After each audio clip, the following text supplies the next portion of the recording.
one hell of a job. And the only thing else I got to say is, how about them Cowboys? Yeah! How about them Cowboys? Click like Power Boys. Make you say Wild Boys from the QBs, DTs, LBs, and the Towel Boys. You tuning in to the team that win. Big game, first name James. He interviewed, he called the games. Silver&Blue, you know the name. From the Emmitt Smith to the Michael Irv. We beating skins, shooting birds. I see a bank and snatch it out his fur. Favorite team on the planet Earth. From Monday night to Sunday church.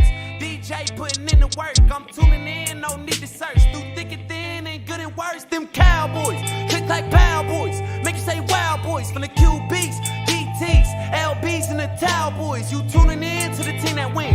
Tuning in to the team that win. Tuning in to the goddamn, they did it again. How about them Cowboys? Click like Power Boys. Make you say Wild Boys from the QBs, DTs, LBs, and the Towel Boys. You tuning in to the team that win. Tuning in to the team that win. Tuning in to the team that Silver&Blue done did it again.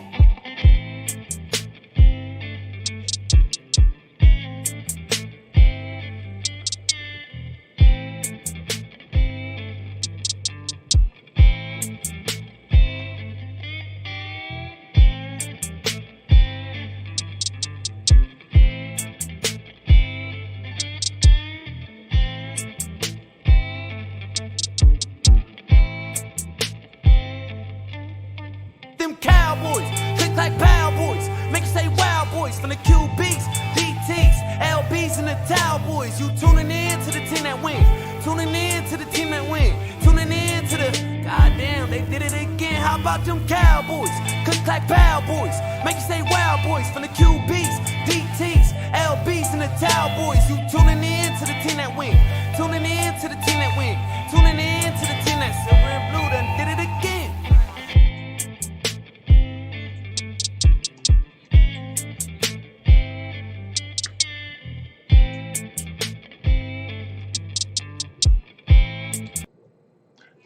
That Silver&Blue done did it again. You know what I'm saying? Well, you see how we coming. That Silver&Blue done did it again. Yeah, man. What's up with y'all? It's Big Game James. You know how we do. We ain't doing all that introduction. You already know what it is by now. But I got my dog here today. He had me on his channel, so I had to bring him on my channel. What's up, my dog, JTuck? Talk to him, man.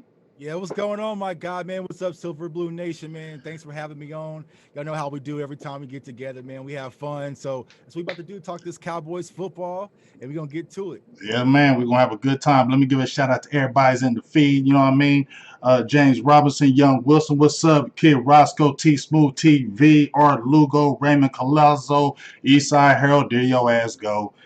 KMT, Jim Laws, how you doing? Hope you make sure you're good. Tavis Banks, got a Joe Durden, all Jessica, all Booth thing, Aloha. They ain't here, so we definitely about to have a good time. You know what I'm saying?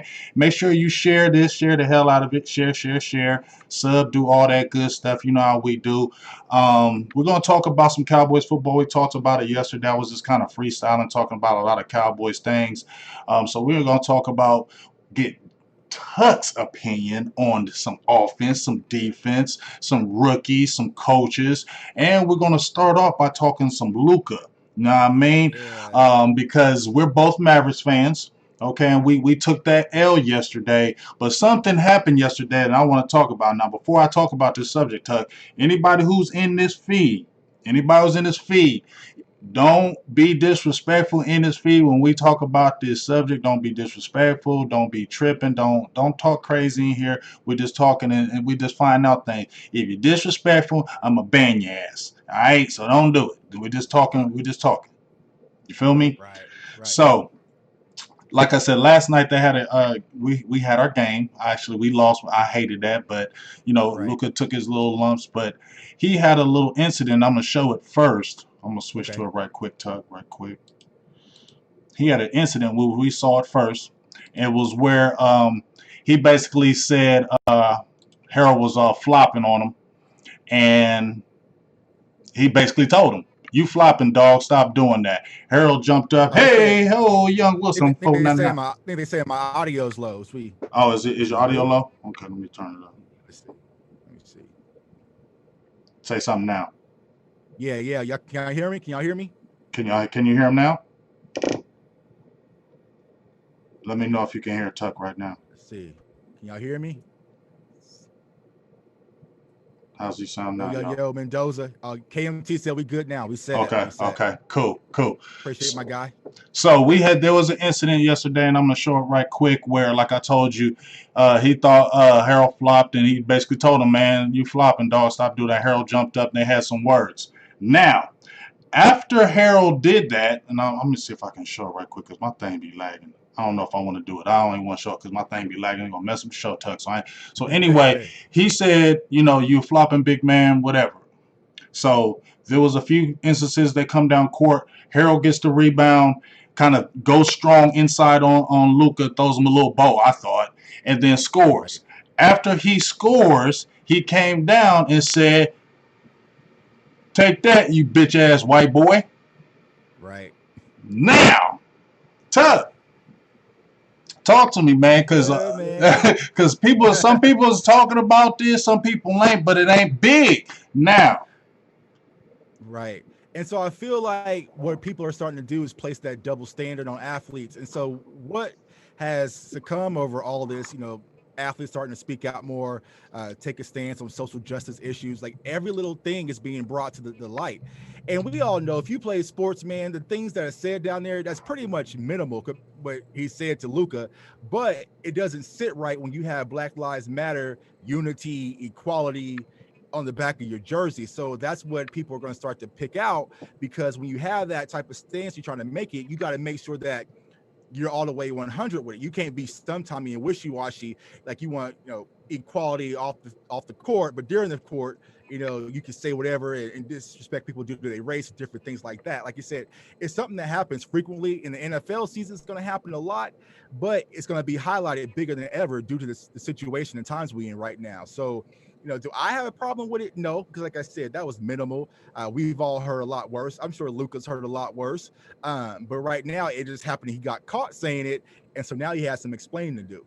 All right. So now he got some explaining to do, but some people are calling for a suspension. Should he get a suspension, do an apology? Because, see, if it was Luka and he came down and said, "You bitch ass," right, that career might be over.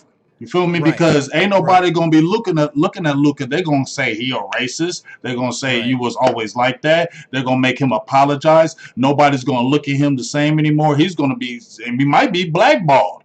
Right. But Harold does it, and like you said, dog, I played ball my life, and that's normal what we seen. And I told people that's normal what we heard on the court. That's nothing, actually. That's very light, because we've heard way more than that. With black against black or black against, we've heard more. You get what I'm saying?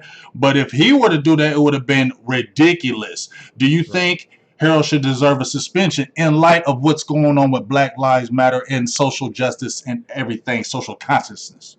No, I think a suspension is doing too much. I think that's the problem right now, that a lot of teams, especially in sports, are starting to overcorrect. Like I said, I live here in Kansas City, man, and they overcorrecting the hell out of everything. They're trying to take away the tomahawk chop and the feather headband. Yeah. So I feel like everyone is overcorrecting right now. I feel like the least Harold should do, though, is come out and give a verbal apology, because we all know who we are in a competitive fire. That isn't, really depend on who we are outside the court and off the field. So I think a suspension would be overdoing it. I think he has to come out and at least say something, apologize to Luka, and move forward. But I feel like a suspension is way overdoing it right now. So let me ask you this, though. So I feel what you're saying, but I'm gonna play the little devil's advocate, because when you're saying, "Hey, we've played this on the court," I'm sure in the heat of battle that I didn't mean it, I was just playing. So why can't, when a person of a white person, let's say, and they say, "You know what? I said that, but I didn't mean it," and nobody ever believes them, like the Drew Breeses. Nobody wants to believe them. They can't. Why can't they say, "I didn't mean that, I messed up," but nobody ever wants to believe him? But why is it okay if it's on the other side? Right, exactly. And if you follow me on Twitter, man, that's been my whole beef with this whole cancel culture. It's always one-sided. And so we were supposed to cancel Drew Brees out and not give him an apology to kind of correct himself. But others like Deshaun Jackson, we're supposed to ride with them. And so I feel like if we really want to come together, have equality, and make sure that both sides are right, we have to be fair and hold people to the same standard. So like I said, I mean, I don't think Deshaun Jackson was suspended. I try to remember back, rest his soul, Kobe Bryant, when he had his whole incident with the referee, he didn't get suspended for that, did he? I don't think he. Or was it just fine? I think he got a heavy fine. Yeah, a heavy fine. So maybe a fine is okay. I think suspending somebody right now in the mix of playoffs, it's just doing too much. So maybe a fine and apology.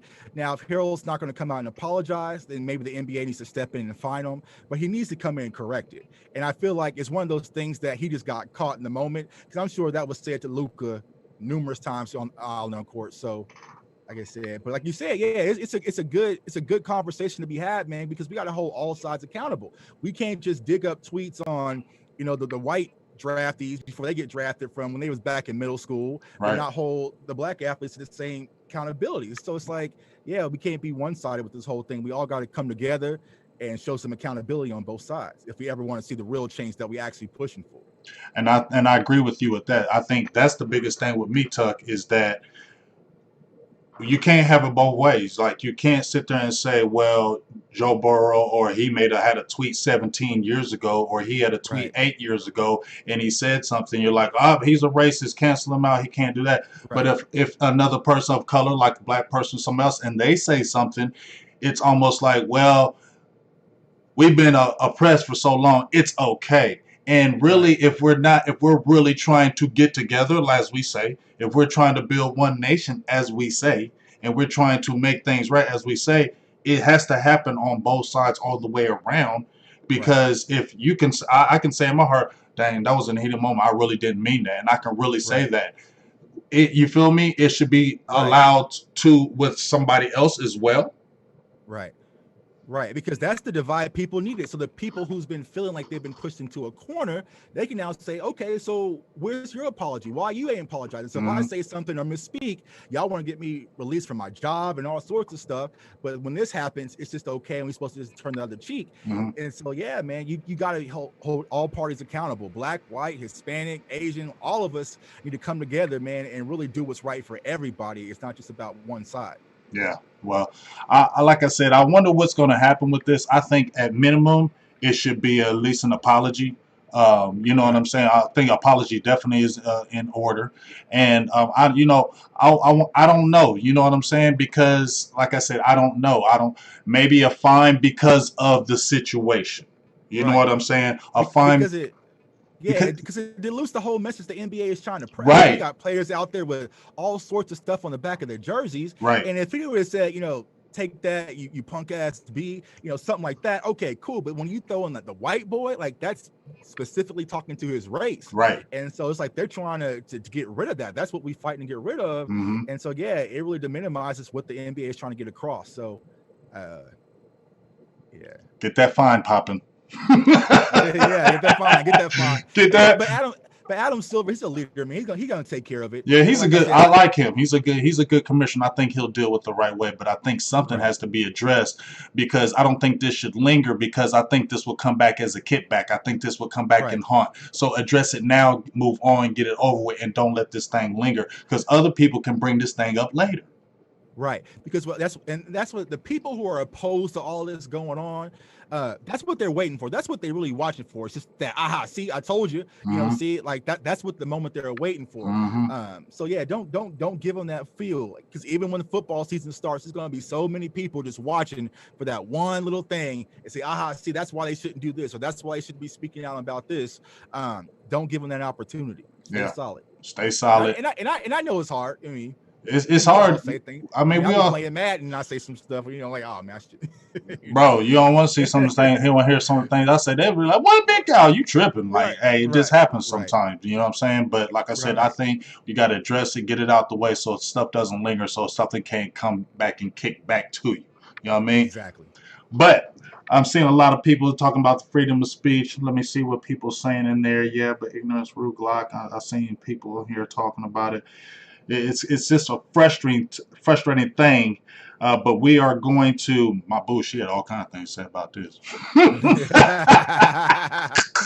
Yeah, man. I mean, it's a topic of discussion, man. A Yeah. lot of people, go back and forth, man, about this whole thing. Granted, I believe in freedom of speech, but sometimes people take it a Sometimes, little too yeah, far. sometimes some people Yeah, take that freedom of speech a little too yeah, far and it gets crazy yeah. and they overuse. So they can't Right. always use that as their crutch to be able to do their spit their things. So Right. hopefully, like I said, that'll get addressed. But let's talk some Cowboys football. We I got that Maz out there. Let's talk some Cowboys football. Now I looked at one of your tweets, dog, and you was like, man, something feel different, dog. You said, something feel different. Talk to me, Tuck. What feels so different, man, dog? bro. What feels so different, I, Tuck? man, bro, I don't know if it's me missing football or what, man. So I was sitting watching film today, just doing a little research, getting ready for this show and some other shows I got next week. And I'm just like, man, it just feels different. And like, it hit me. And tell me if I'm wrong and tell me if I'm tripping, bro, because it's Saturday night and I had a few. But it feels like the pandemic has really put the Cowboys organization in the situation that was ideal for them. And the reason why I say it like this, if you think about it, if we were at camp right now, Mm-hmm. we'll be in Oxnard going crazy. There'll be fanfare out there, high fiving, cheering for CeeDee Lamb, just giving that bright stars, all that chaos right now. But with the pandemic going on, it feels like the team is just focused solely on football. That's it. Like there's no other, branding and different things like that. It's just focused on football. So hearing Mike Nolan talk and Tom Sula talk and Mike McCarthy and some of the players, man, it feels like there's the real focus when it comes to football, which me personally, it hasn't felt like that in Dallas for a long, long time, man. Like, I was talking to Steele, shout out to my man Skywalker. Like, I was watching the Tristan Hill interview, man. He was very short. He didn't want no parts of it. He didn't want no parts of the fanfare, no the interview. He was just, no. And they said that, Tristan Hill's been so inquisitive when it comes to asking questions and learning and been in the film room and he's constantly rocking around his iPad. There's no distractions. And I'm like, man, I love that. Because me, honestly, when I played college football, so like for the first week and a half, Mm-hmm. we had 2-a-day camps and there was nobody on campus. So it was like strictly football. And so once the kids started to come to campus and the students were on campus, your focus diminishes, man. You start thinking about other stuff like, hey, man, he's trying to have some parties, back to school party. And so I feel like right now, man, the Cowboys are strictly focused on football. I feel like with this coaching staff, it's going to be a lot of accountability. It's really going to be a bring your lunch pail to work every day type atmosphere. And I feel like so far the players are buying in, which got me excited, man. So I was like, damn, am I tripping? But, I ain't going to go full, Scooter McGrew talking about Super Bowl and all. But I feel like we finally going to get that consistency of football when it comes to the Dallas Cowboys, finally. Yeah, I mean, I'm a totally agree with you on that. Um, now that you said it in that manner, I get what you're saying because I remember when we were talking about the bubble and I said I like this bubble thing because you know what, ain't no home court advantage. Y'all just gotta play basketball. Like y'all Right. gotta hoop. You ain't got all these crowd. Yeah, that's a fake crowd. They know it. They gotta play some ball. And if you don't play ball, you know what? A team that maybe could use that home court advantage could be good on a first seed may not gonna work because now there ain't no distraction. This is you and hooping. And Right. that's what is a big difference to me in this NBA playoffs. And I like it. Now, like you said, always there's a distraction coming out of Dallas in some kind of form. And it's just like you said, if we was in Cali, it'd be CeeDee Lamb, Trevin Diggs, Bradley Anae, Gallimore. Yeah. It'd be a big, Yeah. circus, big media circus. We'd be out there. Ooh, everybody would be out there. But Yeah. like you said, Pumping their head up, man. pumping their heads up. But guess what? They have them locked down, especially. We don't even be seeing practices. So that tells you Right. something right there. We ain't seeing no practices. They're locking it down. And like you said, focus, the brand. When I listen to Jalen Smith now, I don't hear all that. I don't see the sunglasses. You feel Right. me? I don't see the Right. dark sunglasses in the interviews. You know what I'm saying? I Right. see clear eye. I see him focused. I see him saying, you know what? We got to win. We got to step Right. up. And you know why? Because we ain't won in a long time. And it's time to stop. We got to stop talking about it. And we got to do it. And I believe Right. that's the attitude Mike McCarthy brought in there. Because as I said before, it ain't like he's coming here and he's going to have 10 years to be able to do this. This is a Right. ready-made now team. And one of the Right. reasons why he came is because it's ready to win a championship. So he's Right. got just as much pressure as these Cowboys do. Do you agree with me in that? Yeah, absolutely. And I think he's coming in with the same chip on his shoulder, if not more.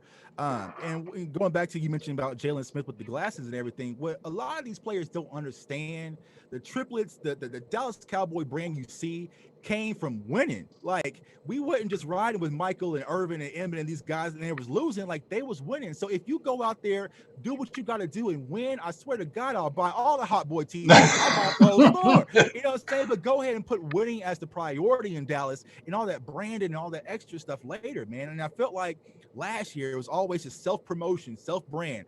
I got my glasses. I got these Hot Boy chains. I got t-shirts. I got this. I got that. No, focus on your assignment and your job and your game on Sunday and let the fans, we'll come do it. I swear, Cowboys fans will do our job. Right. We'll support. They're going to buy it. They're going to buy your stuff. We're going to buy it. We're going to buy it. You're going to buy it more if you win.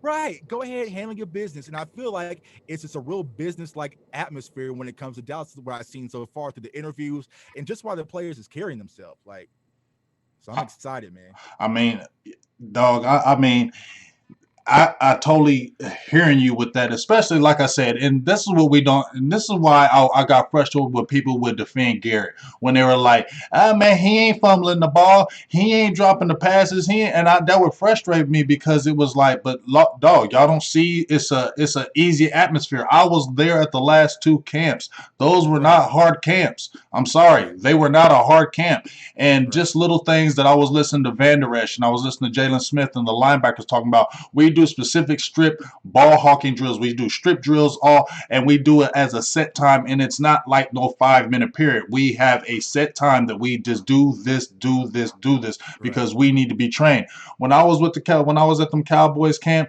what always would frustrate me, Tuck, is when I would see the Cowboys do some gang tackling or get one or two people grabbing the ball carrier and nobody would ever strip that damn ball and it'd be wide open for them to do it. And then when I seen that camp, they would do the drill with how the guys running, you got the cornerback behind you trying to strip the ball. They do that for like 5 minutes, dog. And then they go into I'm like, y'all didn't even what I don't even see the strip. You feel me? Keep doing that. You got to do it because you already know, Tuck, you have to do this every single day. You have to set apart to train your brain. Right. You become a creature of habit, man. I was watching the CD Lamb interview, and he was talking about how he had his brothers in the backyard just throwing him this crazy pass, and he would go get them. And so when it comes to game time, it's just a natural reaction. Like, I can go get that. I can, that ball ain't too high. Mm-hmm. And so I feel like that's the same thing when it comes to going to get those interceptions or getting those strips that you're talking about. You have to be a creature of habit, man, and you have to be a priority when it comes to practice. And I feel like this coaching staff is starting to make those things, those small things that used to seem minimal that Jason Garrett and that staff probably didn't focus on, is now a key area of focus. We're starting to get back to basics. We're starting to get back to football, which I love. Yeah, I love that too. So we're talking about the coaches right now. We got the excitement. Of course, we have the excitement about McCarthy, dog. We all excited about that. But name me a few coaches. I think I was on your show, you told me, give me some coaches that you like. And name some coaches that you've been kind of feeling like really like, yo, I'm really, from what you've been hearing on Twitter, because obviously we haven't been able to see everybody. But who's kind of been standing out to you as the coach? Like, man, I'm really feeling him. I think he's going to do a great job with this particular position. Yeah, I think Tom Sula's been the name we've all been hearing, but I think after I watched the interview, man, I just felt like that's a guy I could play for. Yes. And I feel like our defensive line, man, like I said, it's that same mentality. And hear the way that he spoke about Aldon Smith, man, he really didn't speak about Aldon Smith as a football player. He spoke to him about a man, like, I like Aldon Smith, the man. And hearing that type of feedback from your coach, I think it's only going to make you want to go out and play your ass off for him. And I was like, man, I'm ready to play for this type of guy. I feel like he's going to be a stern guy, but I feel like the team and the defensive line is going to rally around him. So Tom Sula is definitely one of those guys. Al Harris in the cornerback position. I think a lot of our corners are going to like him, especially with the young corners that we have. I think he's going to do a good job molding those guys. And so I would take Tom Sula, Harris, man. But to be honest with you, I feel like this whole staff is something I'm excited about. I really didn't know much about the wide receiver coach. What was his name? Harry. What's his first name? Hold on one second. Hold on. Tell me they can't hear you. Oh, okay. Say something now. Can you hear him? Check. Can y'all hear him? Check. Let me know. And I kick it out. Hold on, I think. Well, let me see. Can y'all hear both of us? Let me know on the feed. Check. Need volume, we can hear. Check. A little. Okay, we're good. They said we good. Yeah. Yeah. So I'm not sure how much they call that, Ben, but like I said, Jim Tom Sula is one of the coaches that a lot of people have been speaking on. And when I finally sit down to watch the interview, like I said, man, I became a huge fan of him. Just to see the way he carries himself, the way he speaks about his players. I was saying the way he was speaking about Alden Smith, not just as a player, but as a man first. Right. I feel like that's something that Alden Smith can actually rally around. Like, this guy really has my back, regardless of what I do. Like, he wants to see me do good in life first and then football first. So I feel like a lot of our team is going to respect that. And then also Harris, as far as the cornerback is concerned, I'm excited to see what he does with that secondary. And then also, I didn't know much about him previously before he came to Dallas, but Adam Henry, hearing him speak, the wide receivers coach, and kind of seeing how he carries himself, I think he's going to mesh well with those, even kill personalities. I feel like he kind of has that same personality as CD, kind of that chill personality. He was talking about how he related to CD early on before we drafted him, about them being raised in like Louisiana before CD moved to Texas. And then also I think Amari Cooper, like, he kind of has that Cooper trying to chill vibe, but he's knowledgeable. I mean, he's Coach Odell and Jarvis Landry and those type of players. So I feel like the wide receiver core is going to rally around him. So be honest with you, man, I'm excited about this coaching staff. And I feel like that is the one key factor that's really going to boost this team this year, because I feel like through the Jason Garrett era, whenever we play teams like the Saints, I feel like he would look across that field and see a Sean Payton, and he would get nervous. He would tighten up. You know what I'm saying? Like, he was big dog against the NFC East coaches, but he see, like, Bill Belichick across it. He was going to tighten up and just, lose it. Yeah. You see Sean Payton going to tighten up and lose it. But I feel like now with this staff, man, we're going to look over there and be like, I don't give a damn who y'all got over there, because we loaded and we got coaches. So we're not going to back down. We're not going to change up our whole game scheme because we playing against New Orleans and Sean Payton. I don't give a damn about Sean Payton. I got just as many rings as Sean Payton. So let's go at it. And I feel like once you have that type of mentality with this team, man, it's going to be very contagious. And once again, man, the excitement starts to build, man. You just got me hyped up on that one, dog. Because because I'm feeling you. The thing what you just said right there, the thing that you just said right there, big dog, when you said we're gonna look across there and see you and say, guess what? We ain't scared. We ain't worried. Because you saw it, dog. Just like, as I'm glad you bring it up, because a lot of people don't. Man, you saw when we would go against these Jay Gruden. Man, ain't nobody scared of no damn Jay Gruden. You feel me? Ain't nobody worried about not beating him in the Redskins. You feel me? Or beating somebody on the Giants. Like you said, let's beat the Sean Payton. Let's beat a Pete Carroll. Although he did beat him, but you know how it goes. Right. There was not games where I was coming out saying Jason Garrett coached his ass off, or we went in there and whipped y'all ass. I never felt that. It was always a dogfight. And here's the thing. When the Cowboys had a lead, let's say we up 24-6 at halftime, are you walking away saying we got this? Right. Garrett, you wasn't. Yeah, you glued yourself to the TV even more. You know why? Just like you said, up here it comes. That's too good to be true. They're going to come back and we're going to have to fight to the very end. We could never just get these blowout victories. It was never us going there kicking ass. And if we did kick ass, it was a team we were supposed to. We never went in there and kicked the team's ass that, guess what? And another thing would bother me is games that we would go in there like you knew we were supposed to win this game. Or this is a game where, okay, we could take a 2-game lead and take a stranglehold of the NFC East. What would happen? We'd lose it. And then I could focus.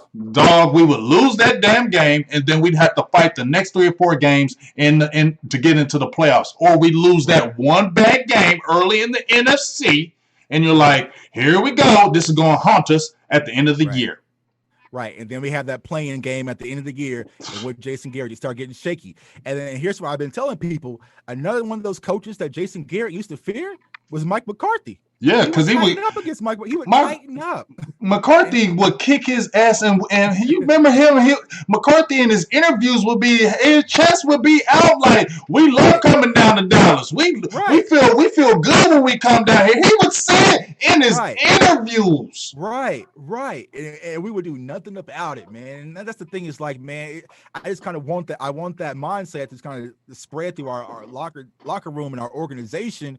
And let's get to football. Like I feel that, man. Like it just feels different in Dallas. Yeah, It really does. it does feel. And I'm I see it in here saying, does his ears deceive him saying there's going to be a season? Yeah, it's gonna be a season. Yeah, I It, mean, no matter yeah, how long it is, man. come on, Sid. The only reason why we felt it wouldn't be a season is because it's the world saying COVID. It's the world saying COVID. It ain't us controlling it. Ain't nobody Right. really scared of it, but it's the world saying it. So if the world's saying it, you got to take the precautions and you got to think, well, if somebody happens to say it, they could use that as excuse of why we're not going to have a season now. You feel me? But Right. ain't nobody scared of that stuff, man. All that protocol and all that, and it's okay, Sid. We're gonna be Right. okay. So feel good about it right now. But Yeah. let's switch an engine right quick. I wanted this. I Yeah, can't act like I didn't want this. yeah, yeah. You feel me? This is a perfect time. Like we wanted this. But let me ask you this, Tuck. Everybody, we got a lot of people in the feed asking about Earl Thomas. We heard about the dudes. I posted it early as soon as I saw it early in the morning. He got in a fight. I can't remember his name. Starting safety, got in a fight with him, and then they said the whole damn team had to break up the fight. You know what I'm saying? They sent him home. He already had the issues with his with the wifey and his brother, and they said he hasn't been coming to any of the off-season programs. They said he hasn't been meshing with a lot of the team. If Earl Thomas were to get cut by the Ravens, would you welcome Earl Thomas to the Dallas Cowboys, or should the Dallas Cowboys look at Earl Thomas? Man, I said, and this is kind of going back to what we spoke to about all the sideshow stuff, man. I personally not for it, man, because you got to think about he's had issues with Pete Carroll. He's had issues in Baltimore with Harbaugh. Like, how's he going to work in Dallas, man? I feel like with this young team, they're eager to learn. We did not want to bring in something because one player, y'all, one player can fully disrupt the locker room. And you see that happen in Baltimore. And like I tweeted that this morning, I'm like, Baltimore has a young nucleus. They had chemistry out the ass last year, and all of a sudden it's disrupted. They're not going to let you come in and disrupt this, man. So why would we allow that? I feel like Cowboys fans have to stop trying to dig out of everyone's garbage, man. We have more than enough talent. Let this coaching staff do what they can do with this talent, and then we'll see. But I feel like bringing Earl Thomas after 2 stints, he just got kicked out of Baltimore possibly. Why would you even want to bring somebody in your locker room and risk it? And it's also funny, man, because you know how we talked about how people use the Cowboys is to get more money. And Earl Thomas was one Right. of those guys to bargain the Cowboys because he did. He used his bargain chip and got that money. You know what I'm saying? Right. And already I seen that somebody sent me, I think it was my guy, Jamie O'Dea, where I guess somebody had him in a Cowboys uniform and he liked the picture. And I'm like, man, go ahead on with that, dog. See, you was all on that bull jive like 2 years ago. Now you Right. liking pictures because now you like, oh shit, I'm about to get cut. Cowboys, come get me. No, Right. I feel like that ship to sail. The Cowboys went after you before. Okay, it was great before. Now, Right. and after you just did that, like you said, we got young, impressionable players. You got a Trevin Diggs who's young. You got Robinson who's young, and even the Woods, he's not old. These guys are 3rd and 4th year players. You get what I'm saying? These are 4-year Right. players. You don't want to bring a veteran in with that type of attitude. And what if he comes in and he's not starting? You don't think Right. he's not going to say something after he's been a starter the whole time? You get what I mean? It's just Right. going to cause a cancer. We don't have no distractions. People are in a good place right now. Full speed ahead. We'll be okay. Right. Because here's my thing, y'all. If you're a real leader right now and whatever happened today just happened, you're not worried about liking some Cowboys pictures on Instagram. You're trying to make it right back with your teammates. You feel me? You saying, hey man, y'all, I'm sorry, I messed up. I haven't been being the best teammate that I'm supposed to be. I'm supposed to be a leader. I'm supposed to be a veteran. I came here to lead. But no, you liking pictures on Instagram of Cowboys. So it's like, man, of course the Baltimore don't want you. So you can see either you're in or you out. And you causing issues and you fighting, and you mentioned the whole issue with his wife and everything right now. It's just too loud. And the Cowboys, they always had a better season when things are quiet. We don't want things to be so loud. And if you bring in Earl Thomas, it's going to get loud. Because you think about it, when we signed Everson Griffin, that was probably on Undisputed and First Take, one day? That wasn't no big media story, but they would drag this Earl Thomas thing out. It'll be chaos, God, like yes. all sorts of stuff, man. Like, we don't need that. We wanted to focus on winning ball games. Everything we do is going to be about winning right now, and I feel like bringing Earl Thomas is going to be counterproductive to that.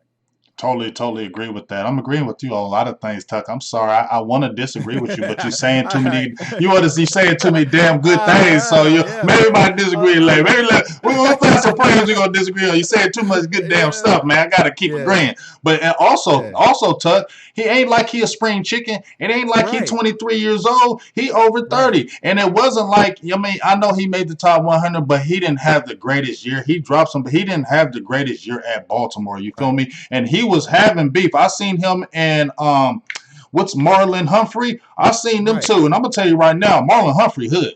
Okay, right. Marlon Humphrey is hood, dog, and I seen them two going at it because I seen Marlon Humphrey get ODB on that ground and put that hands around his throat, dog, like he was gonna kill Right, him. You know what I'm saying? right. So Humphreys is the up and coming guy, and I already seen them two have friction. So as you said, if Baltimore cut him, hey, San Diego, Cleveland Browns, one of y'all get them. We good over here in Dallas. We Right. gonna roll. We got, and let's keep it moving and let's keep it pushing. Yeah. So we're a Yeah. good no. We're in agreement on Yeah, Earl yeah, Thomas. I'm good on it. I'm good on it, man. We got to stop trying to eat everyone's scraps. It's like Yeah. everybody got that one homeboy is always like, "Hey, yo, you gonna finish that?" I feel like that's what Cowboy fans are. You know what I'm saying? That's what Cowboy fans are becoming, man. Every little scrap. Oh man, he just got cut. Oh, the Yeah. Browns don't want him no Yep. more. We can take him. Like, dog, stop eating off everyone's plate. Just focus on your plate, and we're gonna be all right. Yeah, we good. We good. Yeah. We good over here. You know what I mean? So now we got the Earl Thomas thing out the way. Let's continue to talk about this defense. I showed a little bit and I'm gonna switch to it again. Okay. It's got the little lineup. This is just what PFF, and this is like I might think maybe about a month ago. They adjusted it obviously with Gerald McCoy being out and things of that nature. But Right. just looking at here, they got Griffin, they got Poe, they got Woods, they got Lawrence, Cheeto, Worley, Smith, Van Der Esch, Sean Lee, Woods, and Haha. Now, Yeah. them two corners that they got projecting starting. Do you see a Wuze? Because they said Daryl Worley had a really good day. I think it was yesterday or the day before. Had a pick six. He got caught on the touchdown. We saw with the toe tag grab with CeeDee Lamb, but damn, he was still there. But Right. I thought he would be a starter. Do you think he takes the other starter position? Because I do think Wuze is going to start this year. Yeah, I think Awuzie is going to start. I mean, because I know the whole talk was he going to go to safety or not, but I feel like he's going to be solidified at corner. So I feel like Awuzie is going to be a starter. And I always said that Worley was probably going to be a starter just because he has a lot of veteran leadership from day one with everything being shortened as far as training camp is concerned. So I feel like he was going to be like kind of like the bridge until Diggs can get the speed and some of these younger guys can get the speed. Now, I know Jay Lou had a slight little injury, but I don't think it's too serious. But I always had like Worley, Awuzie. I know Anthony Brown got the money, so he'll probably be one of the starters. But they love Anthony Brown though, Tuck. They talking glowingly of Anthony Brown this week. They've been saying it, but talk to me. They said. But here's my thing, bro. Who are they talking bad about? Like, everybody's been good. True story. You know what I'm saying? Like, True story. So all I'm really going off, I seen a few pictures and I seen Anthony Brown trailing a little bit. So I mean, that's all we have to go off. But I feel like when we trying to get this Cowboys training camp through just Twitter feed, everybody's balling out according to all the tweets. You know True story. Like, true story. Nobody's having a bad Ain't nobody had a bad day. And it's like a honeymoon. You bring a new coach in, everything good, everything perfect, everything lovely. So, but I mean, I hear from multiple people though that Anthony Brown is doing good. Do you think he could be the starter starting out? I mean, he did get the money. So you think he'll start over Worley? So it'll be Awuzie and Anthony Brown, or will he be? I'm thinking because from what we're gonna have Kyle Yeomans on the show Wednesday, and a few people asked him, who do you think would be the starters right now if you had to pick the three? He threw out Lewis, Awuzie, and Brown, and Diggs and Worley backing them up. Now you've seen Jay Lou have the little bit of the injury with the ankle, and we don't have that much time. It's only like 3 weeks before the season starts. Right. Do you think Anthony Brown could be the starter though because of what has been hearing in camp and the money over Diggs? Because Diggs been a starter his whole damn career though. Yeah, I think Anthony Brown could be a starter. I mean, he's played well. Do you want him to be the starter? Nah, I really don't want it. I'm not really high on Anthony Brown. So I'm much higher on Diggs, but I got to understand that Diggs is probably not getting the exposure and the reps that he needs to be ready for week 1. So I feel like one of these guys, either Anthony Brown or Worley, is just going to be the bridge until Diggs can get up to speed. I don't see game 1 against the Rams, Diggs coming out on the field on their first play on their defense being one of our starters. I just don't see it as of yet, because they were talking about the secondary when Nolan was talking about, he's getting some special attention with Al Harris, but I feel like he's a rookie, man. There's a lot to learn when you come into this league. And like I said, having a shortened preseason and not really getting the full camp that we're accustomed to, it really kind of limits Diggs. So I don't think he's going to be there, but I would say probably like around week 4 or 5, you'll slowly start to see Diggs get more reps and start to take on that position. Yeah, I like I said, I didn't think Diggs would come out the gate. As you said, you don't have no preseason games. The season starts in about 3 weeks. You don't have no. I mean, and it's harder to play the cornerback position to me than coming in like a receiver, things of that nature. You're coming in playing defensive back with no kind of work. Unless you're just extraordinary, I don't see you starting that week 1. And you've seen this. Listen, McCarthy, it seems like they want to lean on their veterans, but I also believe that with him and CeeDee Lamb, they want to get those guys acclimated as soon as possible, because they have that much talent that we need to get these guys on the field sooner than later. Now, CeeDee's a different case, though. You're right. We'll hit that offense here in a minute. Yeah, CeeDee Lamb, he a whole, he different. Yeah, he different. I said, man, I tweeted today, man. I said, CeeDee Lamb reminds me, like, if you watch The Incredibles, I watch that with my kids all the time, man. And, like, he reminds me of Jack the baby. like CeeDee Lamb really don't know how powerful he is. Right. It's going to be one game. He's going to look around and think, like, damn, I'm really the best player out here on this field. And once that happens, man, y'all better look out. And what's so crazy, Tuck, what's so crazy is CeeDee is nasty. Right. You still got Gallup and Coop, like they afterthoughts. Right. That's what I'm saying. Because, like, wow, I ain't seen no photos of Cooper. What you feel me? We ain't even talking about it. You remember when we had Coop last year? When we first got him from the trade, you couldn't see it. Not a highlight without Amari Cooper. Cooper was in every interview. Amari Cooper was in every video. And now CeeDee done took all that. So now you got nobody talking about Gallup. Nobody talking about Coop. Them fools about to eat. Right. Because, like, let me ask you this, bro. When we play the Rams first game, who does Jalen Ramsey cover? You feel me? Yeah. So I think he comes out on Cooper. I think he starts off on Cooper. Yeah. But here's the thing.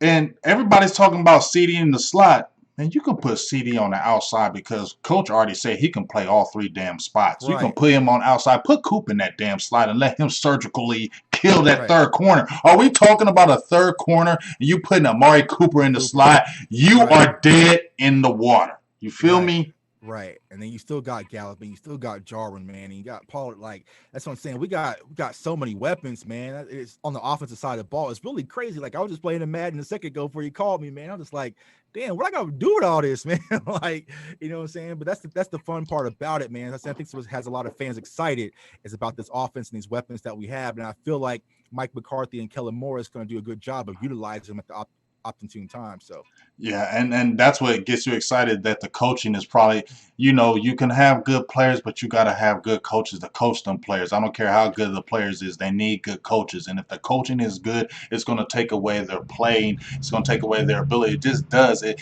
And you're like, why ain't they doing? Coaching does matter, and I don't give a hell. Now, we talked about the corners. We both feeling good about Worley. We both like Worley. I think he's going to come in and step up, and I think because he is more that veteran. I know Anthony Brown, but I just like Darryl Worley. Just when we had him on the show, dog, just his attitude. He's a versatile player. He can play safety. He said he played on the left. He played on the right at Oakland, and he said he loves to teach. He said, I want to be here for the younger guys, and that's why I like him, dog. I think he's a great example to the cornerbacks in that DB room. You get what I'm saying? Because he came in and he's done that. So I like his leadership and I like his veteranship. Let's go with him and Awuzie. I think that would be a great, and throw Jordan Lewis in that slot, dog, and then let them young guys learn and grow, and then sprinkle in a Diggs here and there. You get what I'm saying? Get his feet wet. Sprinkle him in. You know what I mean? Get his feet wet. Right, because you gotta understand, man. We got some dogs coming in week 2, out the gate with Julio and Ridley and those type of guys, man. So we gotta have somebody that's gonna be ready, actually, that's faced it, that's been through that type of adversity before. So I think Cheeto, Anthony Brown, Worley, people who's been through it before, that's gonna be the bridge until these young guys can get up to speed. Yeah, and I'm excited now. In normal life, we would be going crazy when Gerald McCoy got hurt in normal life because we were Right. all hurt when it happened. Damn. But Tuck, isn't it crazy when you have a Gerald McCoy who was one of our our biggest signing in free agency goes down, gets not just goes down, is out for the year and gets cut, and we're Right. sitting here thinking this is just my feeling. I'm sitting here thinking like we're still okay. Right. That's a good Right. feeling. Yeah, and I feel like when Gerald McCoy got hurt, you just felt bad for Gerald McCoy, but I wasn't panicking about our season by any means. It was like, damn, Gerald McCoy is hurt. I wish him the best because he's a good guy. He's a good guy, a good veteran leader. But I wasn't concerned about our depth because, like I said, we had a few shows where we're trying to break down that D line and decide who stays and who gets cut. But we were like, stretching between Dorrance Armstrong or Randy Gregory, things like that. But we have so much depth, man. We can bring so many different bodies and give so many different looks. And I feel like this coaching staff is going to do a great job of putting players where they can use their strengths the best. You know what I'm saying? Not just putting them in a certain position, so moving them around. We spoke about D. Law standing up and Alden Smith standing up and coming out a 2-point stance. Just different things like that. Just kind of give them different looks and different feels to the game. Like I said, and just making sure that the players are being able to use their strength, moving Jalen Smith to the weak side, and Van Der Esch. But I also heard Mike Nolan said that might change. He could switch and maybe move Van Der Esch to the outside depending on the situation. So both sides of the ball has all these different weapons and toys to play with. And I feel like the staff is going to do a good job putting them in the best position for them so they can use their real talent and their instincts versus overthinking everything. So I feel like last year was too much thinking going on. They weren't able to actually use their instincts. And I think also what you're going to see, Big Dog, is discipline. I feel like Right. there was a lot of hero ball going on last year with Jalen and bad angles with Woods. It just felt like there was just a lot of bad tackling. We saw a lot of games where you were sitting back there like, what kind of tackling is this? This is absolutely atrocious. What are they doing during the week Right. when you've seen that kind of stuff? So I think just the discipline where just, you know what? Stop trying to be the hero. Do your Yeah. job. Do your job and everything's going to be okay because we have the talent. Now, we had talked about Tom Sula, and you talked about how you loved him. I thought Tom Sula and Al Harris were my biggest signings on the defense as far as the coaching. I loved Al Harris as a player. I watched him religiously. I loved his aggressive style. And I didn't know too much about Tom Sula. I'll be the first to admit I knew a little bit, not too much. But once I studied him and once I actually listened to him, I fell in love. The first time I heard him, I said, okay, like you said, I could run Right. through a wall for this man. I will Right. run through a wall for this man. It's just something about him makes me just want to play for him. And I think that's exciting to me. Now, we got Alden Smith over here. We're going to talk about Everson Griffin, but we got Alden Smith. My guy, Brandon Tucker, actually trained him this summer, gave me a great interview. And the first thing he said when he talked about Alden Smith was he looks like a cyborg. He looks like he never left the field. He said he's bigger and stronger, but he just looks like a straight animal. He said when he was doing the drills with him, it looked like he had never missed a game. He doesn't look like he'd been out the league 5 years. And he says, I'm telling you, Jay, you're going to be surprised when this man gets on the field because he's mentally there and he's a very smart football player. And just when you heard him in his interview, they was like, so how do you feel out 5 years off? Man, I'm good. I ain't worried about all that. I didn't lose nothing. If anything, it took me a time to sit back and learn the game even more. So now I'm feeling like I'm gonna be even better coming back to the game. Tell me about your thoughts about Alden Smith and what do you think he's going to do for the team this year? And give me a sack prediction. Yeah, like I said, man, hearing Tom Sula speak, I feel like that's going to be a great mentor for Alden Smith. So he's going to have that comfort level of having someone he's familiar with. But you also seen how D. Law and the rest of the D line is kind of corralled around him. I think D. Law posted a picture of him and Alden Smith. And then you hear players like Zach Martin, all pro, saying, man, I've never seen anything like this with Alden Smith. So I think, he's going to have a bigger impact than we kind of expected. And for the value that we got him at, that's exciting for a lot of Cowboys fans. So I feel like signing Everson Griffin really took the pressure off of him a lot because the expectation doesn't have to be at high. So he really can just come in and just play football. So as far as a sack prediction, I would say I give Alden probably 6. Six Okay. of them. I'm gonna ask Yeah. people in the feed right now. Y'all, everybody's in the feed right now. Love you guys. Tell me your prediction. My dog Tuck says 6. What's your prediction on Alden Smith, his sack total this season? What's your prediction on Alden Smith's sack total? I'm gonna go out on a limb, big dog. I'm gonna go 8. Okay. I'm gonna go Go 8. 8. I'm gonna go Okay. 8 my way. Because they have so many different weapons. You still got a D Right. Law, like you said. We got a Everson Griffin. I love a Tyrone Crawford. I never hated on Tyrone Crawford, Right. but I like him even more now with this group because I think he's going to play even better now with this group. I really do Right. think Tyrone Crawford's going to play really good. Antoine Woods, you got Dorrance Armstrong Jr. We still ain't even talking about him. You know what I'm saying? Right. You feel me? Like we got Joe Jackson. These Right. guys seem like afterthoughts. You get what I'm saying? So Right. I'm trying to see what they're saying right now, Tuck. Let me see what they're saying right now, Tuck. They got 11, 7, Damn, 8. 11. Who gave him 11? Daryl? Yeah. Jim gave him 9. Eastside Harold, shut the hell up. He gave him 2. T Smooth gave him 7. Mucho Boom gives him 10, 8, 9. A lot of people are basically saying at least 7. 7. Yeah. I'm just saying, like, man, I mean, granted, they all go eat, but you got to get some for Griffin. You got to get some to Lawrence, man. You know what I'm saying? Why not we get a total combined? Target at the quarterback. Hey, over under 45 sacks this year. I'll go over. Mm-hmm. I'll go over. D-Law going to bounce back. I said D-Law getting a 10-sack season. Yeah, I would say double digits for D-Law and Griffin.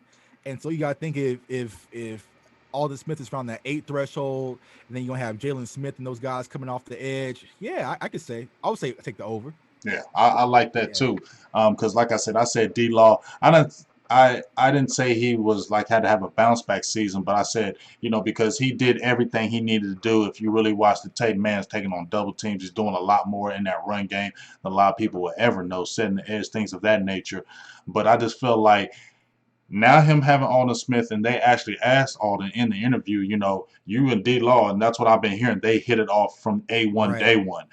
Right. This is, and I think my homeboy, and I brought this up yesterday, my homeboy Wink Marvel. I don't know if you know Wink, Tuck, but we on Twitter, and he said, man, this is the happiest I've seen D-Law in a long time. You know what I mean? Okay, yeah, I know what you're talking about. So I sat back and I said, I'm agreeing with that because D-Law do look happy. Even when he had Robert Quinn there last year, it didn't feel like they was like boys. It felt like we cool because you are good. But I felt like when you see him and Alden Smith, I feel like they boys. Right. And I feel like you said, it's a lot of continuity across this team, but especially on this D line, which is going to take a lot of pressure away from that secondary because we're going to send people at you. So you better think quick. So I'm excited, man. Like I said, you mentioned Crawford, and I said they have Woods there. I think Crawford will probably be the day one starter. Tom Sula was mentioned kind of, Crawford can play anywhere, which he can play across the D line, but he's been stepping up, wanting to play more, different things like that. So I think Crawford will start over Woods. So I think our day ones will be Griffin, Poe, Crawford, and then D-Law. I like that. And just like you said, one thing I really like about it is that you don't have that pressure on Alden Smith. Not saying that he couldn't handle it, because I think he would just eat it up. But here, let's continue to bring him along slowly, and let him work. Dog, could you imagine us? We already talked about that NASCAR package. Let's say you got a D-Law, a Crawford, Alden Smith, and then you got a Everson Griffin. Dog, are you serious? Yeah, because they asked him that question, is he comfortable playing defensive tackle? He said, I don't give a damn where they put me. Dog. You know what I'm saying? So I'm thinking NASCAR out the gate, and send those boys up there and get active, man. Like I said, even if he has, let's say 6 to 7 sacks or 8 or whatever, I feel like he's going to be one of those players that's just disruptive. And that's what you need, just someone that's disruptive, constantly applying pressures. And and with the bodies that we have, we can keep a rotation, and like I said, and send many different looks at you at all times. So I feel like the strength of this defense is really in the trenches, which is the most important key to winning ball games on the offensive line and defensive line. So, and we got a guy that we're gonna talk about since we mentioned them trenches. I forgot to mention this man, and this is the man I said we should have drafted last year. We did. He's been much from the line. Everybody was trying to get rid of him. Mr. Tristan Hill. Yeah. I have been on his train. I was frustrated with him last year, but I knew it was the maturity issues. I knew because when I saw him last year, I knew it was. You get what I'm saying? But Right. from what we heard from Broderson, they just kind of let him be. I heard my dog BTuck, they said they kind of just let him just fend for himself. I don't like that. He's a young pup. He was already having maybe some issues at college. You got to really put your arm and shoulder around that man and be there for him. Now you got year two. He's bigger. He always had the Right. ability, but they said it's the mindset. Now, when you hear a Tom Sula saying, I'm tickled to death about Tristan, how he's always asking questions after practice, Right. always sending me texts. He's always calling me. He's always, checking after the end of practice, coming up to my door, asking me questions. That's what I love because we don't hear none of this. And that's cool. That's cool. Let it stay quiet. He don't got to talk in his interviews. I don't want him to talk. I don't want Right. him saying nothing. Just let him go Right. out there and shut a lot of y'all people that said he was a bust, because I said he Right. wasn't a bust and they were so quick to get rid of him. No, you want him to grow because McCoy's gone. Poe is still only Right. on a 1 or 2 year deal. Woods Right. is not on a long-term deal. These are your guys for the future, him and Gallimore. Why do you want him gone? Tell me your thoughts Right. about him. What do you think he can do for this team this season? Yeah, a lot of Cowboys fans forget the reason why we drafted and what Rod Marinelli liked about Tristan Hill is that he has a high motor.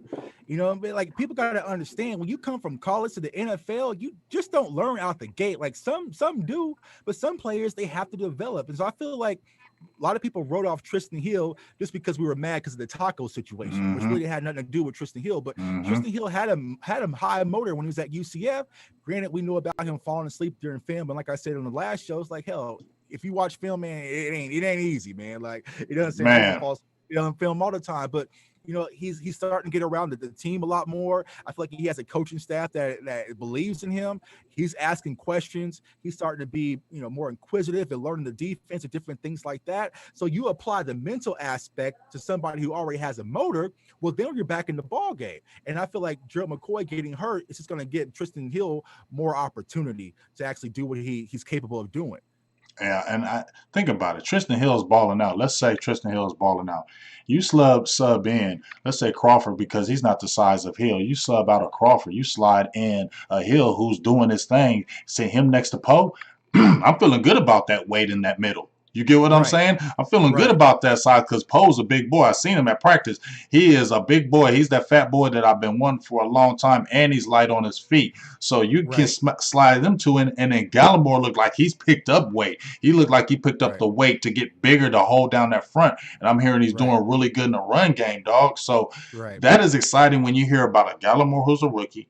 You got Tristan Hill's a second-year player. And what's your thoughts on Bradley Anai? Because he could just come in and just be a designated pass rusher. Just bring him in on third down. Don't give him no damn assignments. Just rush that quarterback, son.